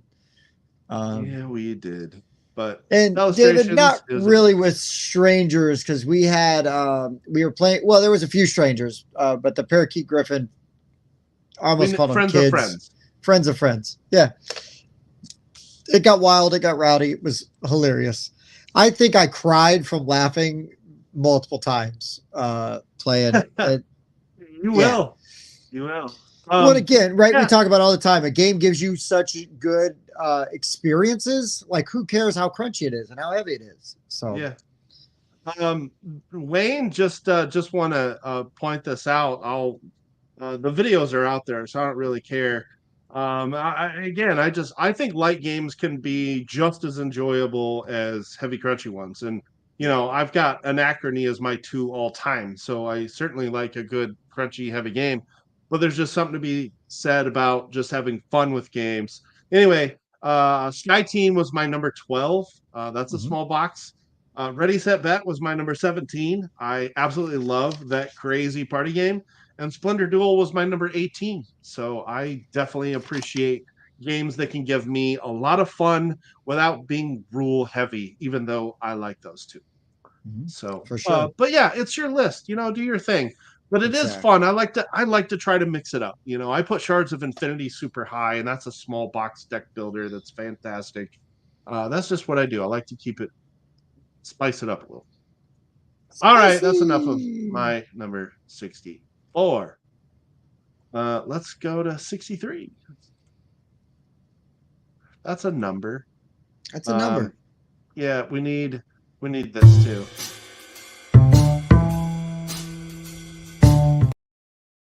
There we go. All right, 63. My apologies because this game is currently hard to get if you're in the continental United States. Oh, Carnivalesco is my number oh, 63. Ron Halladay. I always want to say Roy Halladay, which is same. pitcher for the Blue Jays. And where else did he pitch? He pitched for the Astros at the end of his career. Where else did he pitch? Blue Or the Jays and Tigers. Phillies. Oh, it's the Phillies? Okay. He got a Phillies. World Series ring with the Phillies, right? Yes. Okay. I thought he got did. a ring. Anyways, Unfortunately, different story. Go on. Carnivalesco for me was a game that kind of killed Sagrada for me. I would rather play Carnivalesco and what you're doing. And the fun thing Tim, is I'm sorry to interrupt. Can you help me spell this thing? I always get it wrong. I know it's not spelled like carnival. I okay. just want people to see it. It's Carnival. So Carna VAL. Carna. That's what it is. And then Valesco. There it is. Okay. Okay. I always try to spell it like carnival, and it's not with an I, it's with an A. Thank you. Just want people to see it. No, you're good. I want people to see it too. I do compare this to Sagrada because there is basically the color and the pips, the die you're drafting all matter. Because what you're doing is you are building your parade for the Carnival Festival and in Brazil. And so the cool thing was being taught this by Ron. He gave us all of the background and the story behind Carnival, right? And like learning all about it. And so you've got these really interesting things on the board and but they all are very much on theme. So like, one's the drum major and then one's the drums and then there's like the costumes and they're represented by the dice that they want you to draft and whether they can match or they've got to be the same number but different colors, or you've got to have everything completely different or it can't match. It can't have anything within the one before it. All kinds of stuff that are in here and make it really fun and interesting, like to the drafting, really fun and interesting. And yeah, it's a really neat game. I enjoy it quite a bit. I love the theme. It's very cool. It's colorful. It's beautiful. It is flashy like the Carnival. Yeah, so Carnivalesco is my number 63, Carnivore Fresco. That sounds like a game I could get behind. I really need to play this, Tim. Yeah, we should play it sometime. I really like dice drafting. Really want to play it. This is dice drafting, that's for sure. Yeah, I'll have to bring it around, man. I'll have to bring it around and we'll give it a play because it's really cool. It's really fun. And I think even Bob was able, I think the colors were different enough that Bob was able to go without too much trouble. Yeah, because I don't see any greens, even though it has red. So I think he's safe. I do think it has greens, but not. I think they're different enough or whatever that he could tell. That's prototype, so that's not official. Okay, I lied. Oh yeah, those are more of like an orangey red, which he usually does okay with. Yeah. Yeah. Gotcha. Nice. Yeah, you've talked about this one so much. Ron's a really cool, like one of the nicest dudes ever. Oh my God. It's ridiculous. You thought TJ was nice and then somehow Ron's nice. Well, Ron's Canadian though. So all right. Ron's a really nice dude. I really want to play this one. Good pick. Good pick. I figured it would be in here somewhere. Oh yeah. All right, this is another spoiler. This is a new to me game from this year. Briefly brought it up earlier because our review is finally out. I gave it an 8.5, and that is Nucleum. And here we go. True to my word. You're going to see me do this live here. I just like to make sure that, and typically what I'll do, you can just score it as is. I usually like to add them to my wish list, which also helps. Like, hey, I gotta have this game type thing. Anyway, just supporting the people that create the game. That's all. Nucleum is fantastic. So this came out late last year, straight to retail from Board and Dice. co-designed by this home run team of David Turchi and Simone Luciani. Woo! What else do you need to know? Well, Nothing. Oh, no, you don't. All right, Tim, you're number 62. no. Go I ahead. mean, that's all I needed to know. Like, that's gonna be a damn good game, right? It's a heavy, crunchy Euro, but damn, it's good. So in Nucleum, what you're really doing here is you're starting with these plants that are out on the board that have nucleum in them. And you are building things off of your player board. You're trying to build your buildings onto the main board. And then, similar to brass, which it gets compared to, and rightfully so, it's got similarities. I'll tell you how it's different though. But you want to get that nucleum to be delivered using um, routes, of course. You got to have the correct routes, but you got to also have buildings that can process nucleum. So you're actually putting out like these different sort of mines that can process nucleum. You're getting these out onto the board, and you're trying to energize all these buildings that you're putting out there. And energize is actually the term that allows you to convert your nucleum, flip those buildings over, and get massive amount of points out of them. But really, this is an action selection game. You have these tiles up here that are double-sided. Every tile has two different actions on it. You're going to put it up there at the top of your player board, and you get to perform both actions on your turn. One of the actions is you can buy more action tiles. So the number of actions you can do and the quality of actions that you can do just gradually improves as the game goes on.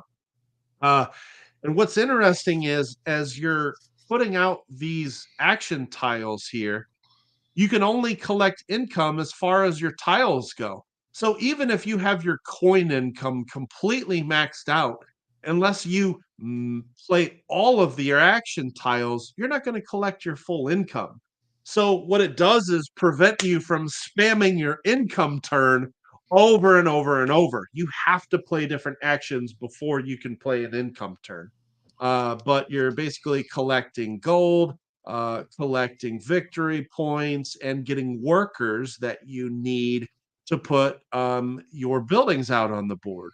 The other cool thing about those action tiles, which I really love, is how you can get combos out of this. So instead of putting your action tiles on the top of your player board, you can put them on the board and they become part of your route. You flip them over and they got the little railroad tracks on them. Now, if I'm able to play one of my action tiles and this side is orange and this side is purple, matching what's on the board, I get to perform both of those actions and I'll get a bonus for performing or for completing this route and I'll get victory points. It just combos really well. It's very combo-tastic.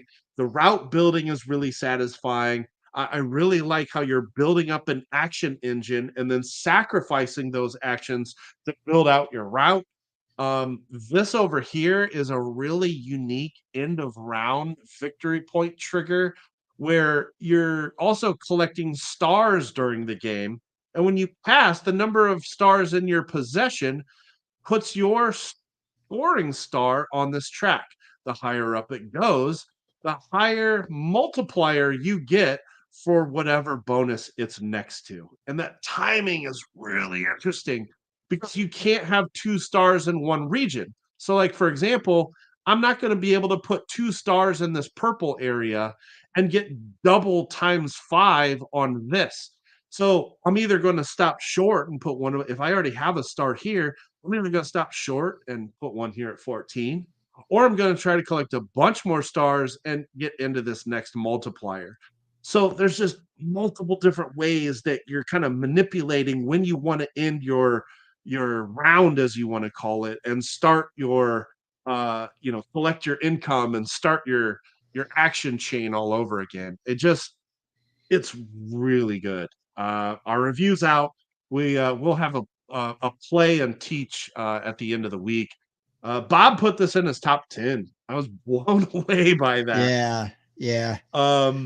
I did really like it. Um, 4.08, I don't think it was that hard to learn because there's really only a couple things you can do on your turn. You're either resetting, collecting your income, you're playing one of those action tiles and doing what the actions say, or you're taking that tile and placing it on the board and potentially getting actions out of that. There's 3 options on your turn. Now, there's a lot of branching out from that. But I really didn't think it was that hard to learn. Definitely check it out. Nucleum, really, really enjoyed this one. Yeah, I got to play it. It sounds awesome. It's unforgiving. It's all right. You can hose yourself early. Yeah, but does it last 3 hours? Like, are you hosed? If you hosed early and then you're out, because then maybe I would be out. It can happen. Yes. Yeah. Unless Bob teaches it better than, because I've heard he's improved his stuff. I'm seeing some really lopsided scores. Sure. Wayne, I still need to play Barrage. I hate to say that. I traded Tim for it so that I could force myself to play it, but it's good. Yeah, it's crunchy. It's I like crunchy. Luciani designs. Yeah, it's got a little bit of brass because you're building those routes and you're trying to transfer that nucleum, but it's very different. It's not enough like brass that you can't have both in your collection. So I'll say that. It's different enough. Plenty different. Gotcha. All right. Number 62.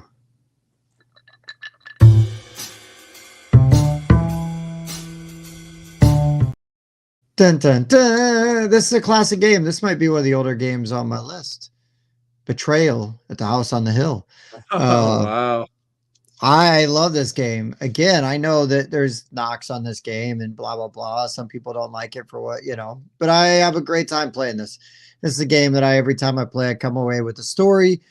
Basically, everybody's going to pick a character and you're starting to explore this mansion and you're moving into the next room. You're drawing a tile, you're slapping it down. And you're maybe drawing some encounter cards, and if you start to get omen cards, well, then maybe you're going to trigger whatever rando. Where are you going to Moonrakers now? Trigger whatever rando you spoiling your upcoming picks. You just start trying to make sure you had it rated. I didn't think that screen was up yet. But anyway, so in Betrayal House on the Hill, eventually you're going to get to a thing where you draw enough omens that the story flips, and then depending on what room and how many omens and all this and that, you're going to go in to the book and you're going to find out what scenario you're actually in. And that's when the script flips. One of the people inevitably is going to become some, kind of villain, and everybody else is going to be trying to escape or, kill the villain, whatever. I enjoy this game. I think it's really fun. I haven't played the newest edition. I just picked up, because it was like $5, a new and shrink copy, another one of Betrayal to either trade or give away. Because I found one, in the wild for very cheap. So I grabbed it because I'm like, well, hell, I like this game. I'll play this game with other people. But yeah, I've got a copy. I bought the upgraded player boards because they need that. I hope that 3rd edition fixed that, or the newest edition, the one there, it's like on the upper left of what Mike's screen. But yeah, this game's super fun. I enjoy it, and yeah, it's wild. You've got to be okay with just the randomness of it, and just buckle up and go for the ride. But yes. $5. I bought one for $5 in shrink at a bargain store here in town. It's a bin store. You get lucky sometimes. I found Lost Ruins of Arnak there for $20, but it wasn't in shrink, so I had to count all the components. This one's all in shrink, so I know it's good. Nice. But anyways, that is my number 62. Betrayal at the House on the Hill. I played this once a long time ago, and it was okay. Like, I'd play it again. I didn't dislike it. It actually made me start to think that these type of games were not for me. Oh, yeah. I mean, they're not for everybody. That's for sure. Mm-hmm. And also sometimes you can get this game, I would say, is group dependent. And so you could play the same scenario with one group and be like, well, that sucked. And then you play with a different group and you're like, that was wild. And it all just kind of depends on what items people have and, and all that kind of stuff too, and blah, blah, blah. But anyways, yeah, we should try it again.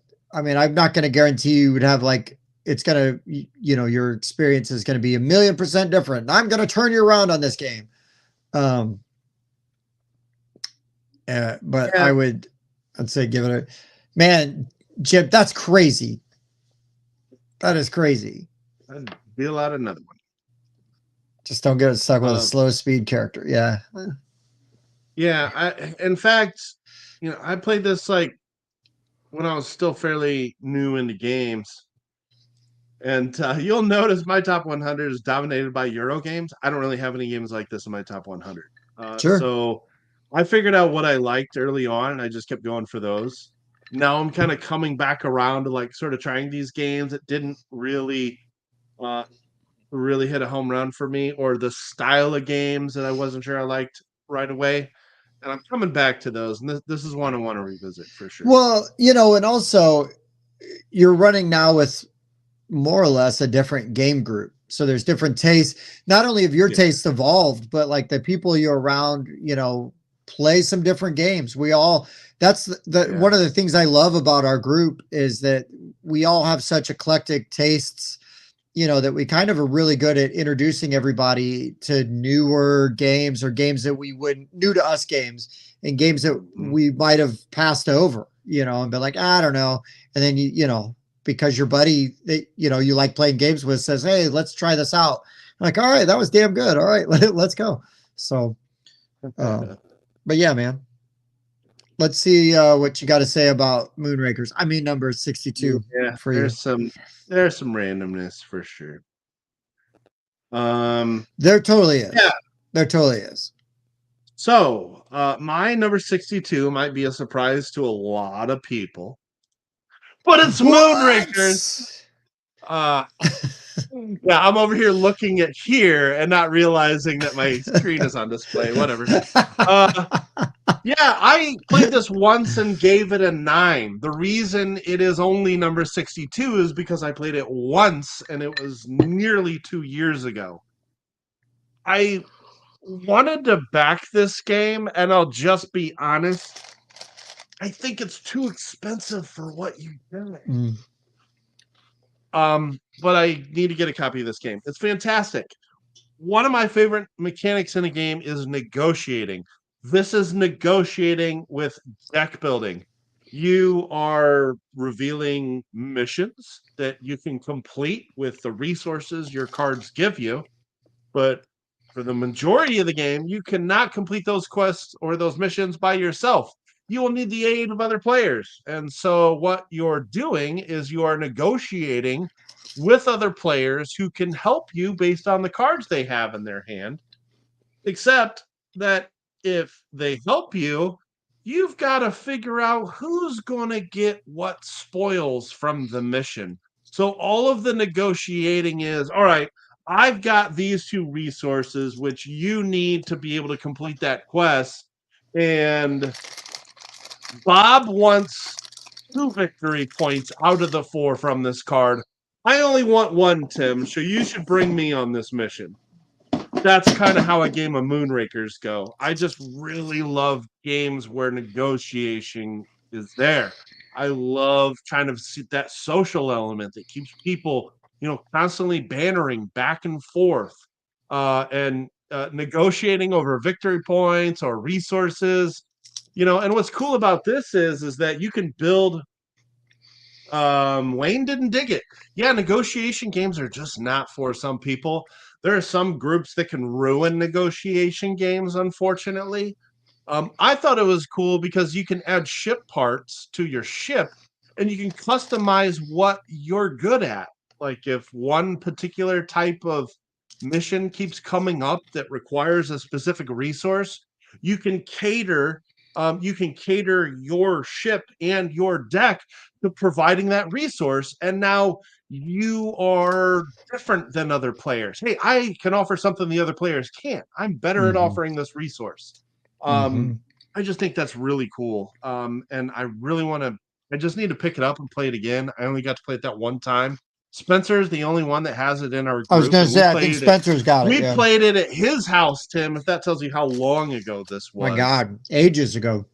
Yeah, we haven't played at his house in a long time. In fact, let's hit it. November 5th of 2021. That was probably less than a month after I started gaming with you guys. Um, so anyway, I loved this game. This just does something I really enjoy, and that's negotiation in games. But that is a very group dependent mechanic. Some people hate negotiating. They're no, I'm just going to do this by myself.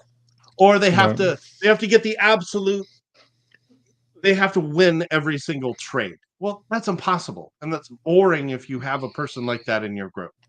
It's Agreed. give and take. That's how negotiations work. Hey, you're getting the better end of this deal now. Give me the better end of our next deal. That's how Right. negotiations work. That's how you make these games work. But some people just don't get it. They got to win every trade and they ruin these games. So People like that are boring. unfortunate. Yeah. So I get it, Wayne. It's unfortunate. I think it's amazing. But yeah, I could easily see games like this being ruined by the wrong group. I've never played, so I don't have an opinion. I do love the look of this game. I love the art style. But the IV Games, I believe opponents, it's IV Games, right? They have IB Studios, or yes, studios. Yeah, they have an amazing like art design they team. do. Like all their games look super cool. Yeah, yeah. The components are fantastic. I really like the art style on the cards and everything. Mhm. Yeah, it's just it's really good. I think you'd like it, Tim. It takes Cosmic Encounter and adds deck building to it. I mean, seriously, Yeah, that's what sounds this game terrible. does. Yeah, right. um, yeah. I want to get it just so we can get it played again. Or I'll be like, hey Spencer, can I borrow I mean, you could ask him. He'd loan it to you. Moonraker? I've known him long enough now. I wouldn't feel bad asking that question. So Yeah, that's true too. That's true too. So Wayne feels like it goes down to king making, and because games that run long that are kind of like that can run into that because sometimes people just want to be done.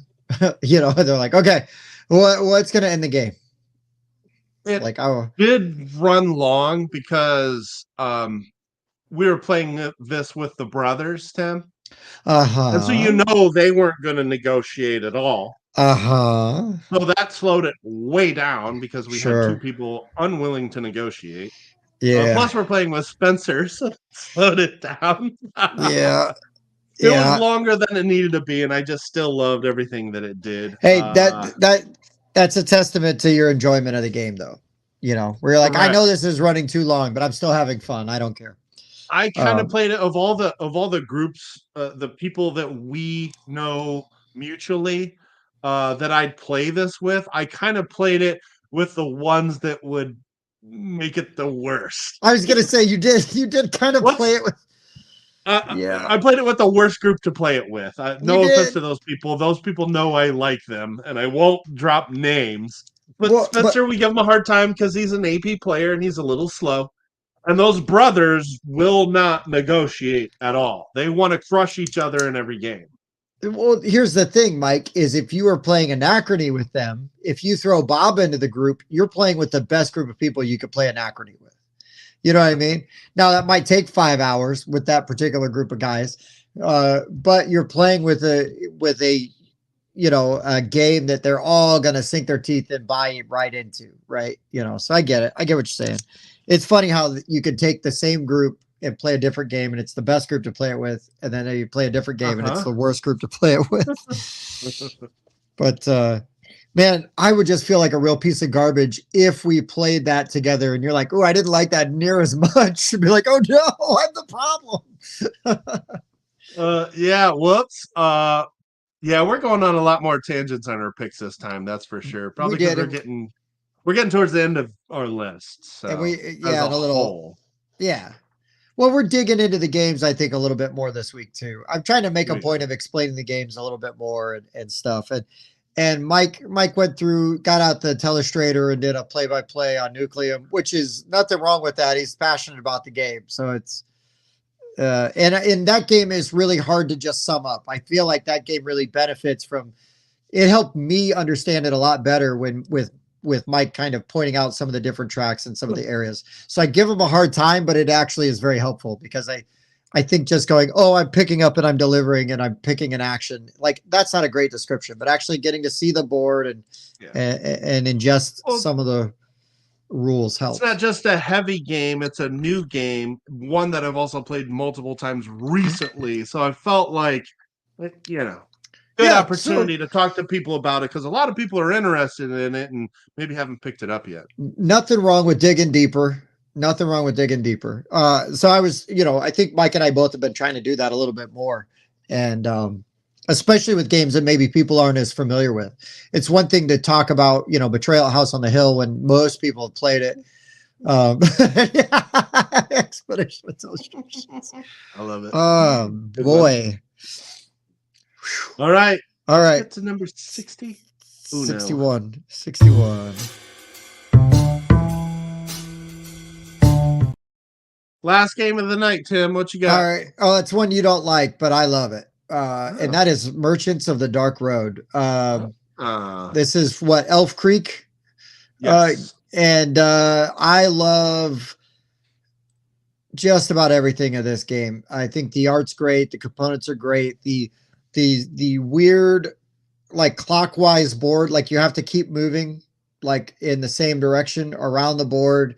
You can go off. And I know people have issues with the way that going down the dark road versus the lit road and, where do I get the pick?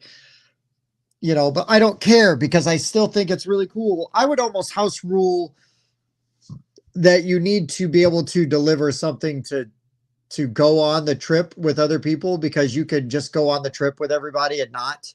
But I think the reason that you don't have to be able to deliver where they're going is just so that while everybody else is doing that caravan thing, there's not just one player going, well, I don't get to do anything, so I guess I'll wait here, because that's going to be a lot of downtime for whoever doesn't go on the trip.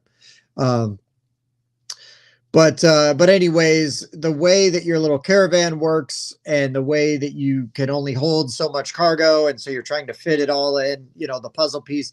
I really like the way the market works when you're buying the goods and it's kind of on that magnetic wheel, that wheel that magnetically sticks to the board and then you can move. And so it's changing the value of the goods at any given time is really cool.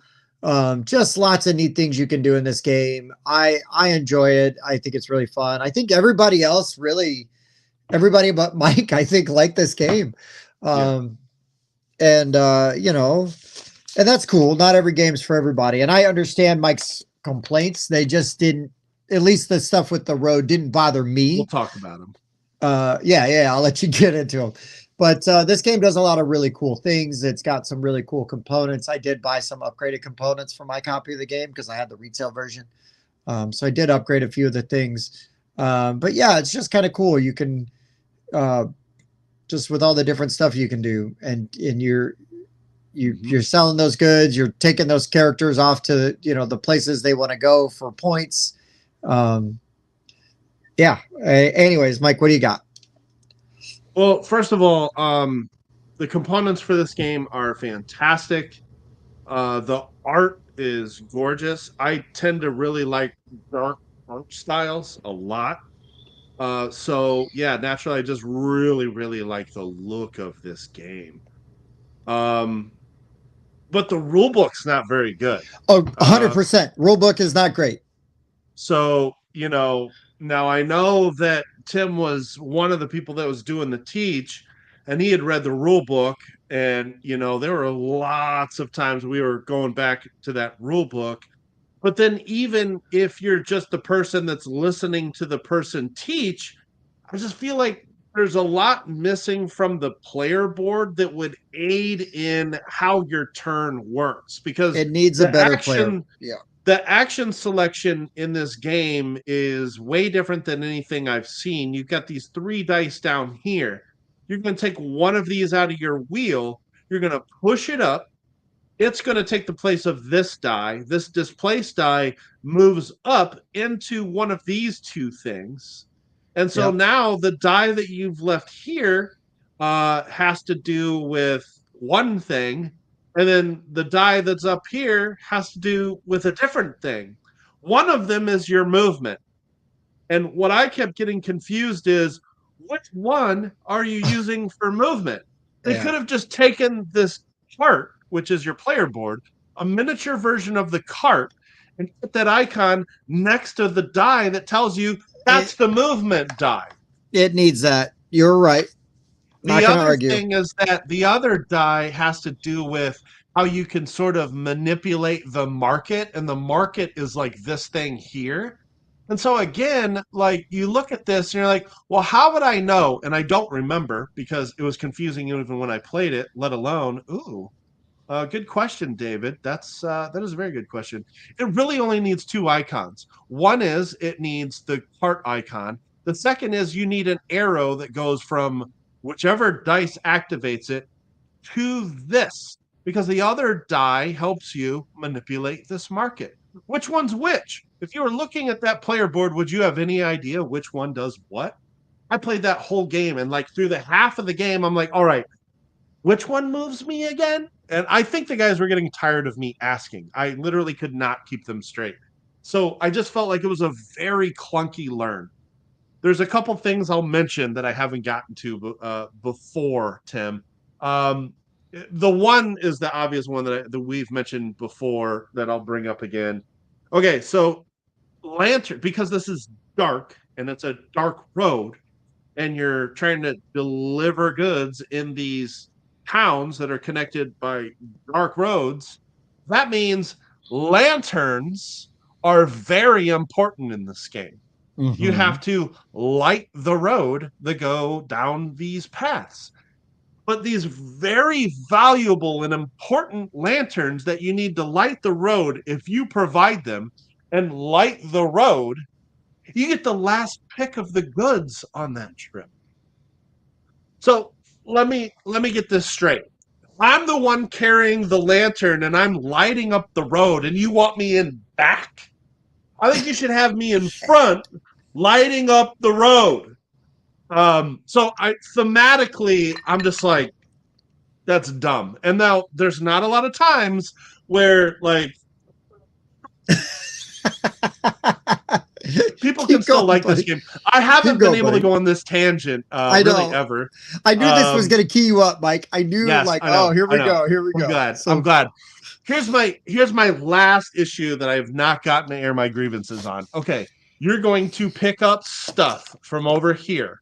That stuff is randomly generated by this dice. You can manipulate this and spin it around. You're going to take these goods. You're going to put them in your cart. So you're playing a little sort of mini game over here. You can only hold that much stuff. Then you're going to pick up one of these guys that are attracted based on the stuff that you have in your cart. Then you're going to take these guys over here and you're going to hopefully be able to sell some of that stuff. And then you're going to do that over and over and over. You're going to do the exact same things every time you play this game because you have to balance 2 victory points. Now, there's other games that handle this way better than this game does. Like, for example, Ark Nova, okay? Or Rajas of the Ganges. And Rajas of the Ganges, I can win by maxing out the gold victory points, or I can win by maxing out the actual victory points. In this, you need a balance of both. The only way to balance the victory points is by doing the exact same thing every time you play this game. I can play Rajas of the Ganges way different going down 1 victory point track than I can the other victory point track. That gives me at least 2 different ways to play this game because you have to balance your victory points, and your final scoring starts with the one you have the lowest of. You can't specialize. You got to do a little bit of everything. So it just means you're going to do the same stuff over and over. End rant. I do it. I do. I was like, well, here's the thing. I'm not going to not talk about the game because I don't want Mike to go on. Nor should you. 5-minute tangent. But dude, like that is why you are a good person to be a co-host on the show. Because if we can't go on our rants and our tangents, because we're passionate about board games, then what the hell's the point, man? So, so I love it. I love it. I love this game. I love your rants. I've been Uh, stewing on that one for a while, but I'm glad people yeah, like this game. I think Elf Creek makes good games. I This do one just too. didn't work for me. Yeah. I'd Nope. play it again though. Like I didn't hate it. There were just serious things where I was like, this doesn't make sense. I do Like, agree with you. The player board, the icons on the player board could be a lot stronger. I would like to see a reprint with a good player aid and better iconography on the player board. I think that would fix a couple of your issues right off the bat, like very easily. yeah. But as far as the Obviously, sameness of the game, I can't say that I could fix that for you. But it doesn't feel samey to me because of because there's that one little like exploration place you can do where you can kind of go into the catacomb, or, I forget what it was. You go into the ruins, and yeah. so you could try to do some of that and get some stuff, and so there's some interesting things here and there. But you know, whatever. I'm not gonna. This isn't the. I'm gonna fight Mike over Merchants of the Dark Road No. show. Uh, No. but I'm yeah, no, and I won't that's cool. and I won't be fighting against you to tell you you're wrong either. No, hell no, man. We like what we like. That Yeah. it is what it is. It is what it I is. want people to like more games, and I want these company to sell more games. But Yeah. yeah, if I didn't like it, just give me a few minutes and I'll come up with a tangent on why for you. Or like this one, you've had it in your back pocket for a year since you I've played been it. hanging on to that one for a while. You're right. I have. Yeah. Hey, we're here for All therapy right. too, man. All right, what's your 61? Let's finish this All list. right. This is one of my favorite games that came out last year. More plays, it's going to move it up. I guarantee you that. Especially now that I've got a copy of Lunar Rush. Oh, nice pick. Lunar Rush is really, really good, guys. This is from an indie publisher, Dead Alive Games, designed by Skippy Brown. Uh, I really like economic games. I haven't played a ton of really heavy ones. I kind of am working my way up to those. And so this is really more like a medium weight economic game. And what's cool about this one is it's called Lunar Rush because you're actually um, shipping goods on these ships um, to the moon, and then you're bringing other goods back to you on Earth so that you can then sell them in a market. It has a variable market. And what's Ooh. cool is not all of the markets are exactly the same. There's multiple different markets in this game. So there's tons of replayability here. It's not just like a flat curve. It's not like, okay, I sold 3 of these and the price went from 12 to 9. No, sometimes those numbers fluctuate quite a bit. Sometimes it'll drop multiples of a number in that market board. But this game just feels really good when you're able to pull everything off because it's all about timing. Because one ship is going to get up to the moon in one shot. Bam, one shot, you're there. One takes 2 rounds to get there. The other one takes 3 rounds to get there. And then you got to get the stuff back. So then again, you've got one that's going to come back to Earth in 1 round, no, 1 and 2, 1 and 3. And so your timing, you have to bid for what ship you want to put your goods on. And then you want to get all of your goods to show up all at the same time. Like, okay, we've got this resource, these 3 resources, and 4 of those showing up in round 4. Okay, I got to set myself up for round 5 as well. It's like that, and you'll have these turns where you're just dumping resources on yourself, and the market's maxed out, and you're getting max value out of all those resources that you've shipped. It's just incredibly satisfying to play this game when you've timed your turns correctly and you've timed the market well. I was just blown away by this game. Thoroughly enjoyed it. I've got a copy now, and I can just see I want to play it again soon, and it's going to move up. It was one of my favorite games from last year. Yeah, this is a really good game. I think it needs more attention, more love. So I'm glad you're talking about it. Um, so To that point, Tim, I'm just gonna spoil this. Yeah, Andrew, it is very good, and thank you. Um, I actually we did our underrated hidden gem list. Last time we did an underrated list, we had caveats like, well, no games from last year. It needs to oh be at right. least ranked higher than 1,000. When we did that list this year, we really didn't have any caveats. It was just like, Well, what do you think don't get talked about enough? that's why I was pushing for like the hidden gem aspect of it versus the underrated, because I think you could have a game that's just maybe outside of the top 500 that I would say is still like a really good hidden gem. Maybe doesn't get seen because it's not in the top, 100 or 500 or whatever. So yeah, no, that's cool, man. That's cool. Yeah, I mean, we've said it many times that so many new games come out now that it takes a while for some smaller publishers games to get the notoriety that they deserve. Yeah. Like Yeah. it really takes them. Like the fact that this game has a 7.9 is amazing, but it's only ranked 6,809. So what that means is the people that play this game really like it. There just aren't enough people that are playing this game or know about this game. Yeah, I Um, mean, Dead Alive Studios is one of those small publishers again, right? Like, yeah, they've got some pretty solid stuff. We've got another one of their games that we're gonna play, Omicron Protocol, and we've got another one that's gonna be coming to Kickstarter soon that we played. We got to play again. We're gonna do a video on called Cyber Pets Quest. I mean, so they've got like a oh, wide variety of stuff coming out, and it's like, don't yeah. sleep on these smaller companies. Pay attention to them because they've got there's some really cool things you can find. So to tidy it up again, Andrew, thank you. And also, he knows why. And also, this was my number one underrated hidden gem. I don't care that it's a 2023 release. This game doesn't get enough love. It's so good.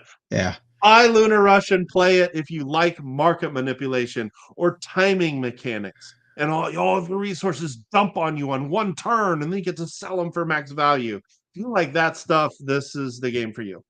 Yeah. David, I have not played Merchants of Venus, but Me I've heard neither. really good things about it. I also want to play Merchants Cove, which has a little bit of this going on, but very asymmetric. Oh, wow. So tonight I How about had, that? let's see, just for the record, tonight. Okay, so I had no Lovecraftian theme tonight and one space theme. You know, what's kind of wild is like space is not one of my favorite themes. Maybe I'm weird. Not that I dislike them. I'm just saying it's not one of my favorites. I honestly don't know what my favorite theme is where I'm weird. But I had Terraforming Mars, Mission Control, Moonrakers, and Lunar Rush. So he's right. 4 out of my 10, Tim, were space themed. And you had a Lovecraftian theme. Unfathomable. Oh yeah, Unfathomable. I did. And that's not a theme that wins me over either. Yeah, it's wild. I'll have to look through my top 100 and see. Because it's like, I mean, I have it all right here. I do have one. I guess my share of space themes. But yeah, it's not let's make sure Tim sees that. I'm winning in both, Tim. You are winning. You're winning. But yeah, there's not like any one theme that's like modern themes. I like unique themes. I like stuff that's like today or like in the future, like Smartphone Inc. or Lunar Rush. I like stuff like that, or Anachrony. I do really like Alice in Wonderland games. That's a theme and an IP I really enjoy. Yeah. Yeah. Remember that Reflections game? That was a really good one. Yes, I had that as an honorable mention in our underrated, and I didn't mention it because I suck. Is that game out? Whatever I don't. happened to that game? I didn't do the research to find out, and I think I actually have it somewhere. I think he let me borrow it to take to Alaska. Bingo. Um, but yeah, there you go. So we're down to number 61, Tim. That means we only have 10 more, but you guys got to wait a few weeks because we got a guest for the next 2 weeks. So Yeah, so we're gonna have Seppi on for next 2 weeks. Next week we're gonna do a tabletop simulation playthrough of Conquest Princess, Fashionist Power, and then the following week we're gonna do the top 10 robots, and that's gonna be super fun list. Yeah, Seppi is just an ace of a human being and super funny. I cannot wait to just hang out with him and yeah, just BS with him, talk games and everything yeah, else. I gotta just reiterate that if you guys don't know Seppi Yoon, he's hilarious. So Yeah. just tune in to see this guy. He's just really funny. Yeah, he's wild. He's wild. But yeah, so we're gonna, and unfortunately, that means that you won't get the final bit of this for 3 weeks because the next 2 weeks we'll have Seppi on, Yeah. and we'll be doing that. But we're trying out some different things. It's a like doing the tabletop simulator thing. We'll see how that goes. It's a good opportunity for us to showcase Seppi's game.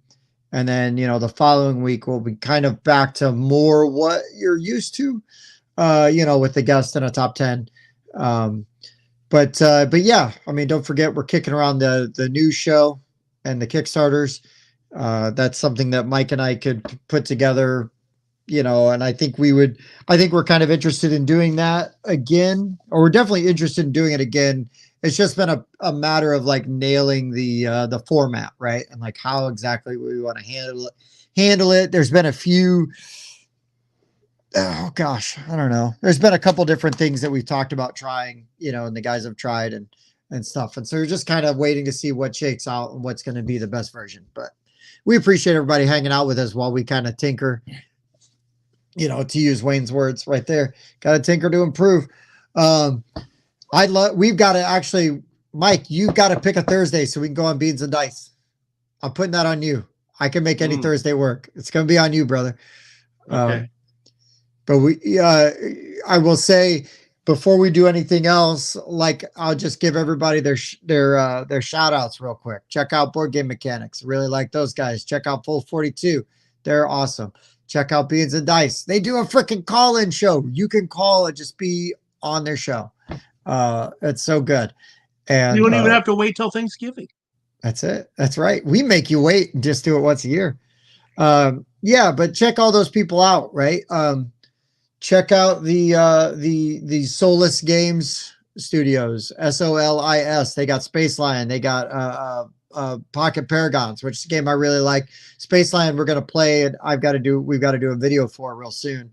Actually, Mike, that might be a good one to do with West too, just to hear his whole thing. Space Lion. But yeah, check out some of these games. Check out some of this stuff. I mean, it's what games let us know in the Discord what games have got you guys going. What games you playing right now?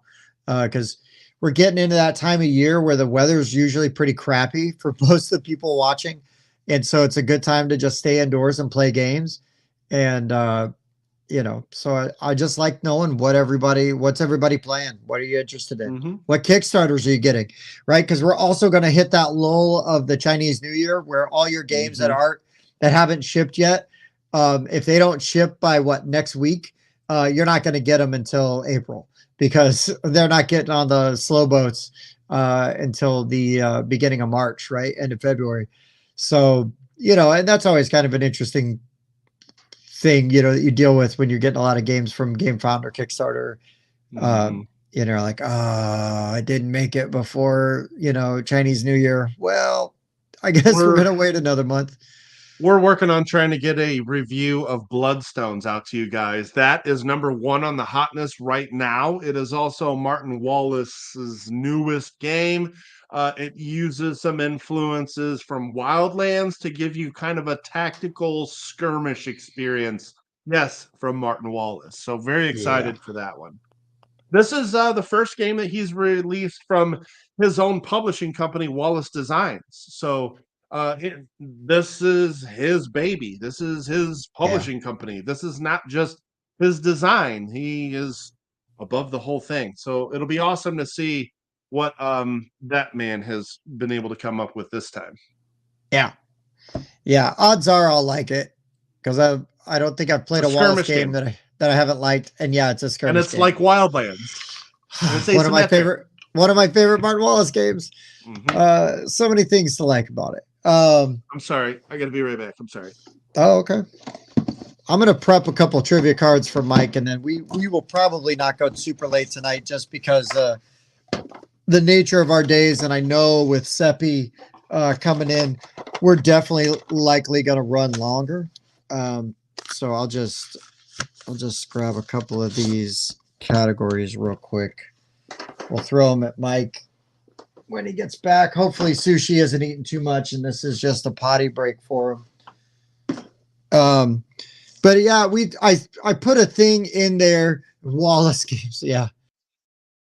Wrong Wallace. I put a thing in the Discord. Are there games that Mike and I could play together that you guys would find interesting to watch? Because it's one thing for us to just entertain ourselves, and that's totally fine. But we'd much rather it be something for you guys, that you guys would enjoy as well.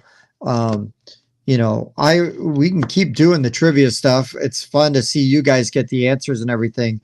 But there are other variations or different things that we could do. Just let us know. I would rather whatever we can do to keep putting out an entertaining show, because we're gonna have fun regardless, because we're goofy like that. And yeah, Wayne, my cats don't chew anything up. Like Thor, my cat, he just came down for a little bit, loved on me, got some hair around here, and then he scooted off, probably to go eat some food or lay in the other cat's cat bed. But yeah, it's I got so tonight I got some trivia that hopefully Mike will be better at. It's the sports one, because that's what he does not struggle with that near as much as he does with the movies or the anything trivia.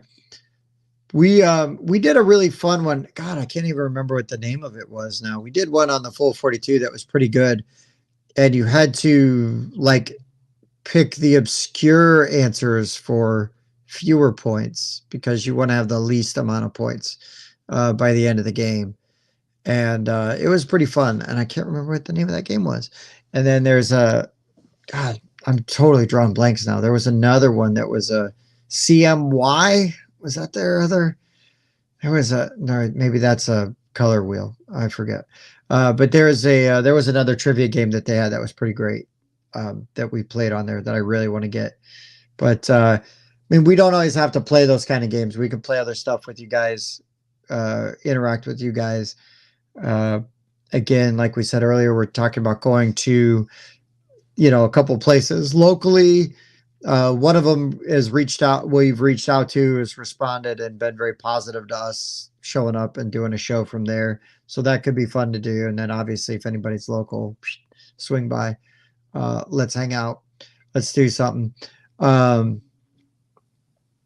But yeah, lots of fun things coming down the pipe. We've got, they filmed a top 10 hidden gems without me because I was in the Dells. We do have I don't believe our new to you list is out yet, right? So our 2023 new to you list should be coming soon. Is that out? I don't think it's out. So we've got that. We've got some reviews.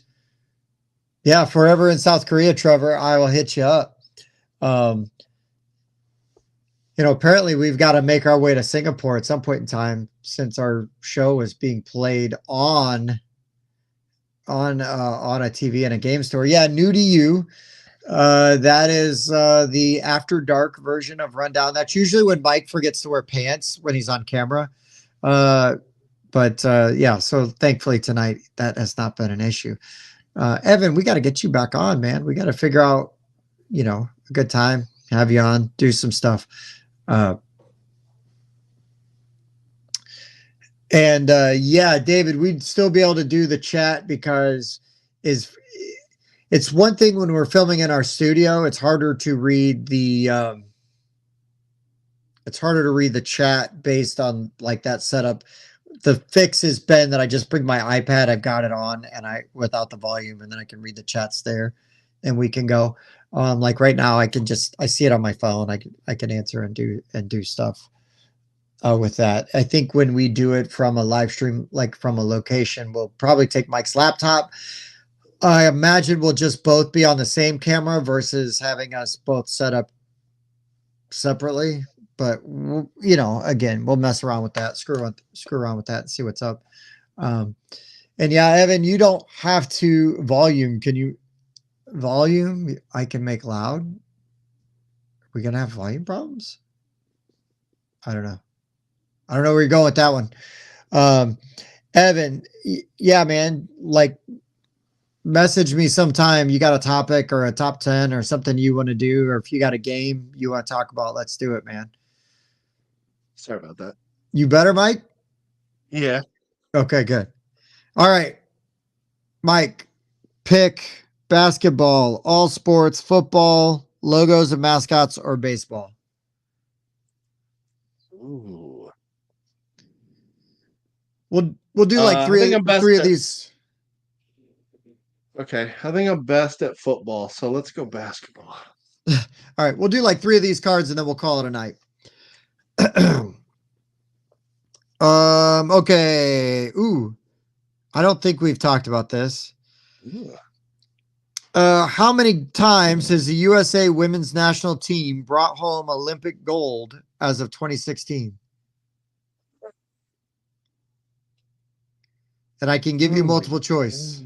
See, man, these are tough. Because I don't even know when they started doing basketball at the Olympics. Yeah. The other fun part, some people may not know, is that my last name is Rice. So my dog is literally Sushi Rice. So that was definitely a factor, by the way. I thought it was funny. No, you're good. I just don't know how long. Okay. Well, let me give you the multiple choice because it's intended as a multiple choice question. 0 times, 3 times, 8 times, or 15 times.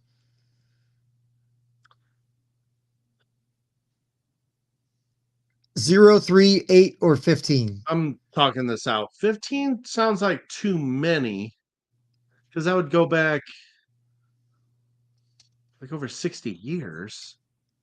I don't even know if basketball was an Olympic sport back then. So I'm going to say 8. 8 is the correct answer. Good job, Mike. Ooh, this is a good one. This is a fun one right here. Who was the first player to play in the NBA during 4 different decades? That was Robert Parrish. No. Okay. Was it? No, Kareem Abdul-Jabbar. No. Hold up. Wilt Chamberlain? Nope. Bill Russell? He was a Toronto Raptor and Vince Carter. Vince Carter. That was, yeah. That was my next guess because he played for like 23 years. Yeah, he did. But the Raptors gave it away. I thought I was like, who's the most famous Raptor, before they won the title? Okay. Do you know who David Lighty is? No. Okay. Well, then this won't be any good. How many games did David Lighty play for Ohio State from 2007 to 2011, setting an NCAA career record? It's a 4-year span. Yeah. 142. Ooh, 157. That's a lot in 4 years. That's a They lot. were they There had were to be some doing tournament deep runs. postseason runs. Yeah. Yeah. Yeah. Wow. No doubt. They typically will play like 32, 33, roughly. Right. Right. Okay. Wow. Which team led by center Bill Russell? There's your clue. Won an Celtics. unmatched record. Yep. Of 8 NBA titles. Yep. It's the only team he ever played for. Exactly right. Exactly right. How many NCAA championship titles did John Wooden's UCLA teams win the 12 seasons between 63 and 75? 12 seasons. I think it's like 9. Oh, you're close. It's 10. 10. Extra credit. Extra credit. Where did he go to college? Purdue. They lost 2 regular season games between 1971 and 1974 to the same team. Wow. Okay, back then regions I think played a much bigger impact. This team is the team that broke their longest winning streak twice. The longest winning streak in the NCAA, and this team foiled them 2 times. They beat them in 71. They set the new streak, went undefeated until 74, and this team did it in 74 as well. Okay. USC? No, they were not a basketball team back then. Not a good one, at least. Hold on. I know Ohio State was good back then, but I don't know what. No way. Really? The Irish? Wow. Notre Dame, baby. I didn't know that. I'm like, just keep digging, Mike. It's Notre Dame. It's wow. The 2 good things Digger Phelps ever did at the university. Other than that, screw that guy. Get rid of him. That's true. All right. How many gold medals have the U.S. men's team won in the 19 Olympic Games featuring basketball as of 2016? So how many golds out of 19? Out of 19. Out of 19. Well, the women had 8. I don't know if men's basketball and women's basketball were Olympic sports in the same year. It's possible they could have been added in different years. Well, this one, they at least tell you there's 19 possible. They could have won gold 19 times. True. So 19 is the most, and it's more than 1 because the dream team. So it's more than 2 because Jordan got 1 under the Bobby Knight coach team, right? Didn't Bobby Knight coach Jordan in that Olympic team? Yeah, the original dream team, yes. Okay, and I also know when we were still using college players, they didn't win them as frequently. Not as frequently. But they still won some. I'm just going to go out of 19. I'm going to go with 11. Oh, Wayne was closer. It is 15. Wayne said 16. All right, Mike, pick another card. All right, let's go with football this time. Foosball. How many regular season games are played during an NFL season? Now 17, used to be 16. Before that, it was 13. Yep, 16 is the correct answer. Which team scored 606 points in 2013 to become the first NFL team to surpass 600 points in the regular season? I can 2013? Yep. How about the Indianapolis Colts? No, not even one of the options. Don't give me any clues yet. Okay. How about the Patriots? That's one of the options, but not the team. It's AFC. I'll give you that clue.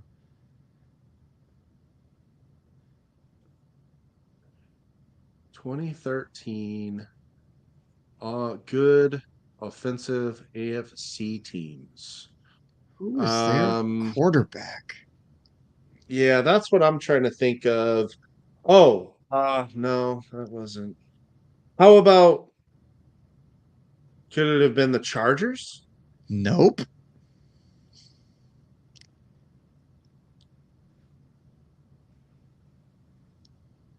I think this is too late for them to still be good. The Raiders? No, not even All right, give me the close. choices. Well, if I give you the choices, it's going to give you the answer because I told you it All was an right. AFC team. So it's All not the right. Cowboys, Then it's not the Packers, it's not the Patriots, it's the Denver Broncos. Who was their quarterback in 2013? Was that Cutler? Cutler had already gone to the Bears at that point.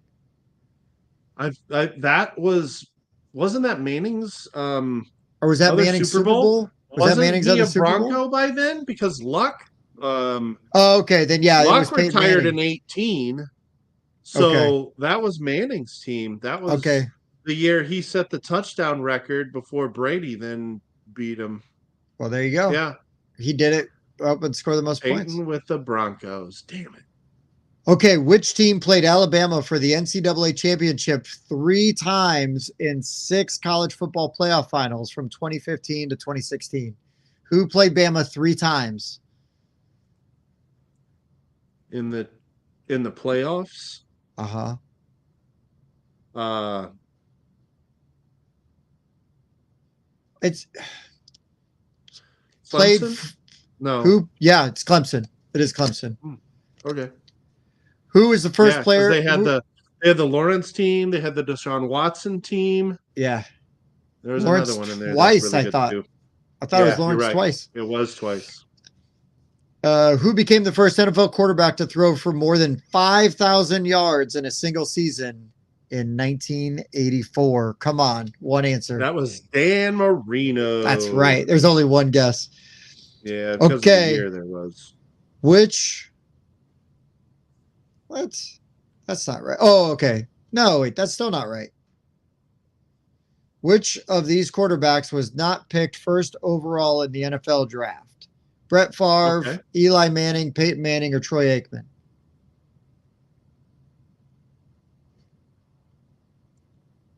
Favre. Favre. I thought Peyton was taken second behind Ryan Leaf. No, they took him first instead of Leaf. Oh, man, they made a good choice. Okay. They almost, the very next year, they almost picked Ricky Williams instead of Edgerrin James as well. So 2 consecutive drafts. Listen, let Ricky smoke weed. Ricky would have broke all the records if you let Ricky smoke weed. That's all I'm saying. You're right. Ricky was a stud, but the NFL didn't like weed back then. Yeah. Ricky was amazing. Amazing. He was a great player. Great player. He was. Man, this one might be tough. Which player came off the bench to replace Joe Theismann when he suffered a career-ending injury in 1985? Is it Stan Humphries, Mark Ripon, Jay Schroeder, or Doug Williams? Was it Ripon? No, it was Jay Schroeder. Jay Schroeder. Now, do you know which player ended Joe Theismann's career in 1985? Wasn't it Lawrence Taylor? It was Lawrence Taylor. Where did Joe Theismann play college ball? He went to Notre Dame. Yeah, baby. No. Yeah.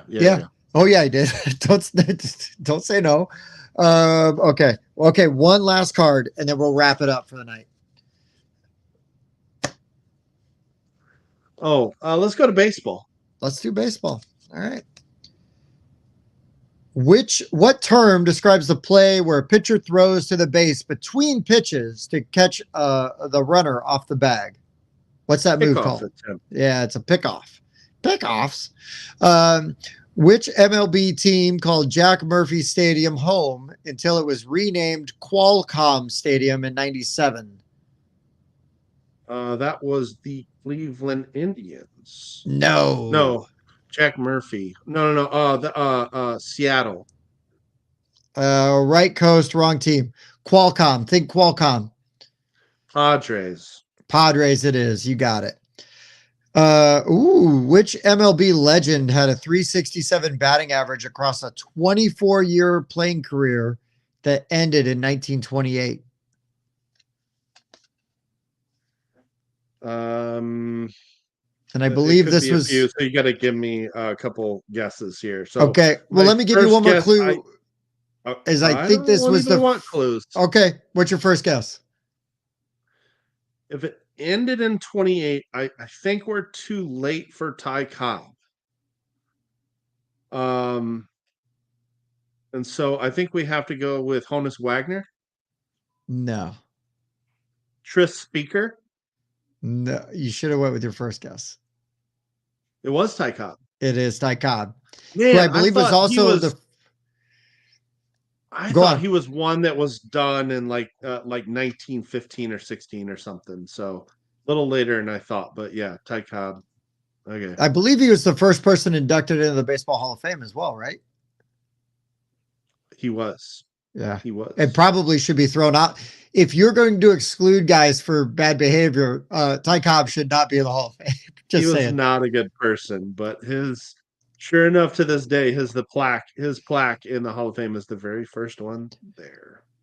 Speaking of people that should be in the Hall of Fame, even if I don't like them, which player passed Hank Aaron to become the all-time MLB home run hitter? Barry Bonds. There we go. 762, I think. I think that's right. Which player was first in the MLB to have his number retired? That was Jackie Robinson. No, he was not the first to have his number retired. Was it's a Yankee. Of course it was. Lou Gehrig. That's right. One of my favorite Dennis Leary jokes. Lou Gehrig died of Lou Gehrig's disease. How the hell did he not see that coming? It ain't right, but I love it. Oh, it's so funny. Okay. Which MLB team was the first to print numbers on the back of player jerseys? And I'll give you your multiple choice. I'll need them. That's a random question. Was it the St. Louis Cardinals, the New York Yankees, the Cincinnati Reds, or the Cleveland Indians? Cardinals? No. Yankees? Nope. Yeah.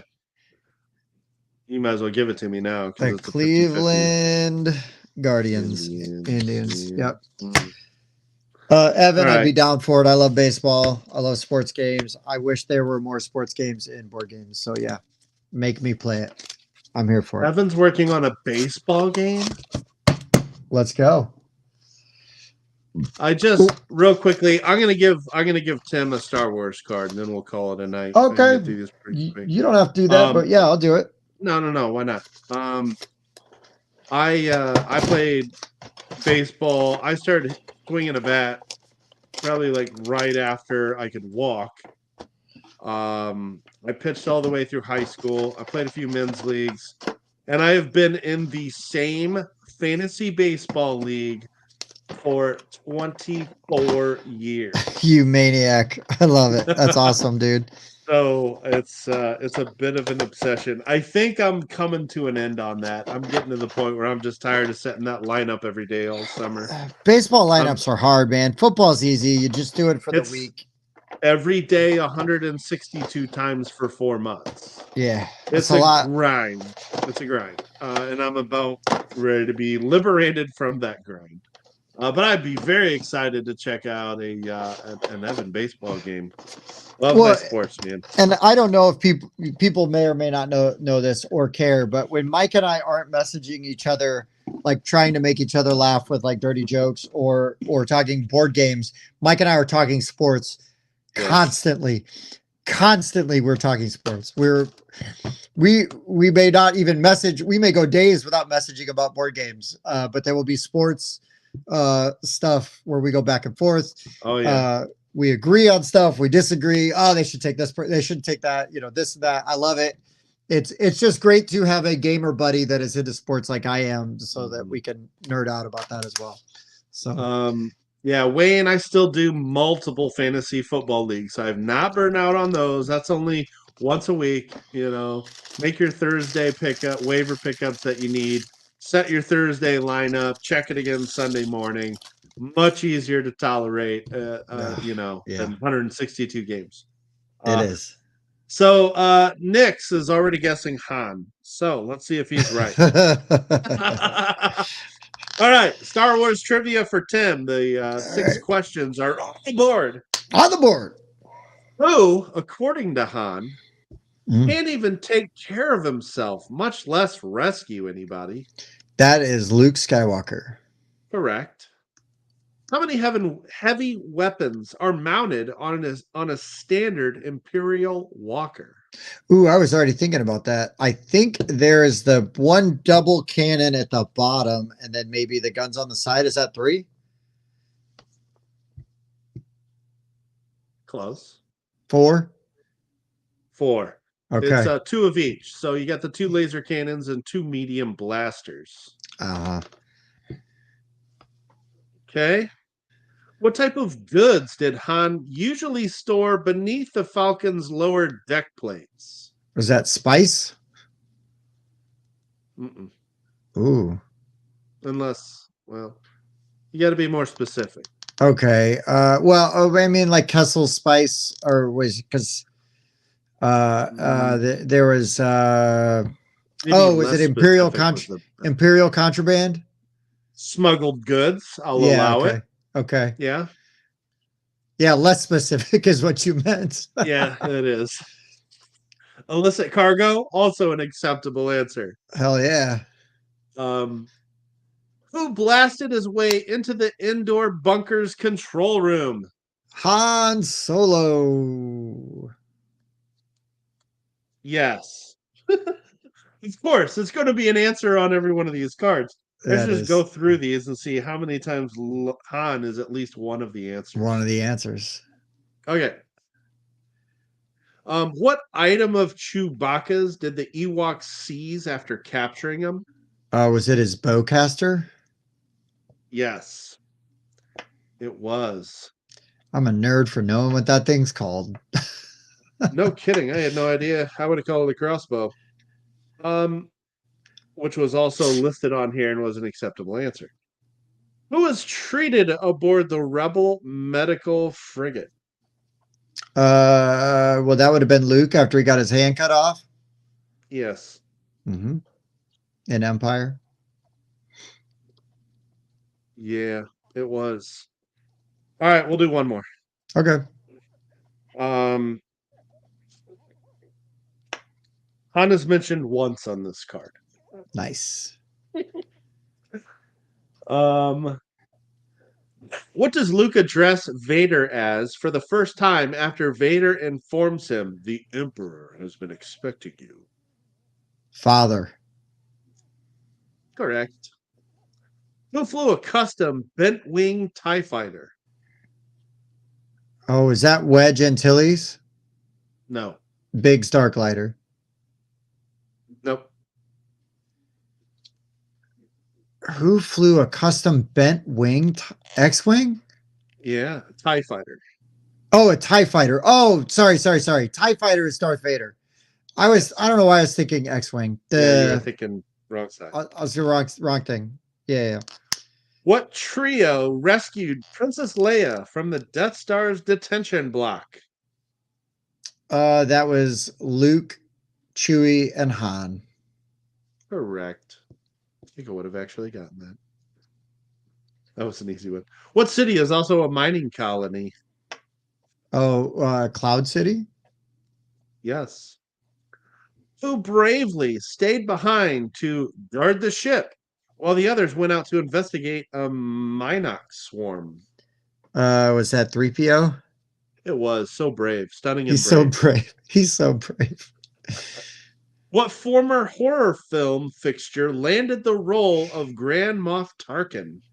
Oh, that is oh god. Now I see his face. Oh, he plays Van Helsing, and it is not Christopher Lee. It is do not tell me. Oh, well, Damn it. God damn it, I see it. Oh my god. Why am I blanking on his name? I'm gonna be so mad at myself. It's gotta be oh god. you've said his name recently. Even maybe Yeah, even I have. tonight. It's Peter Cushing.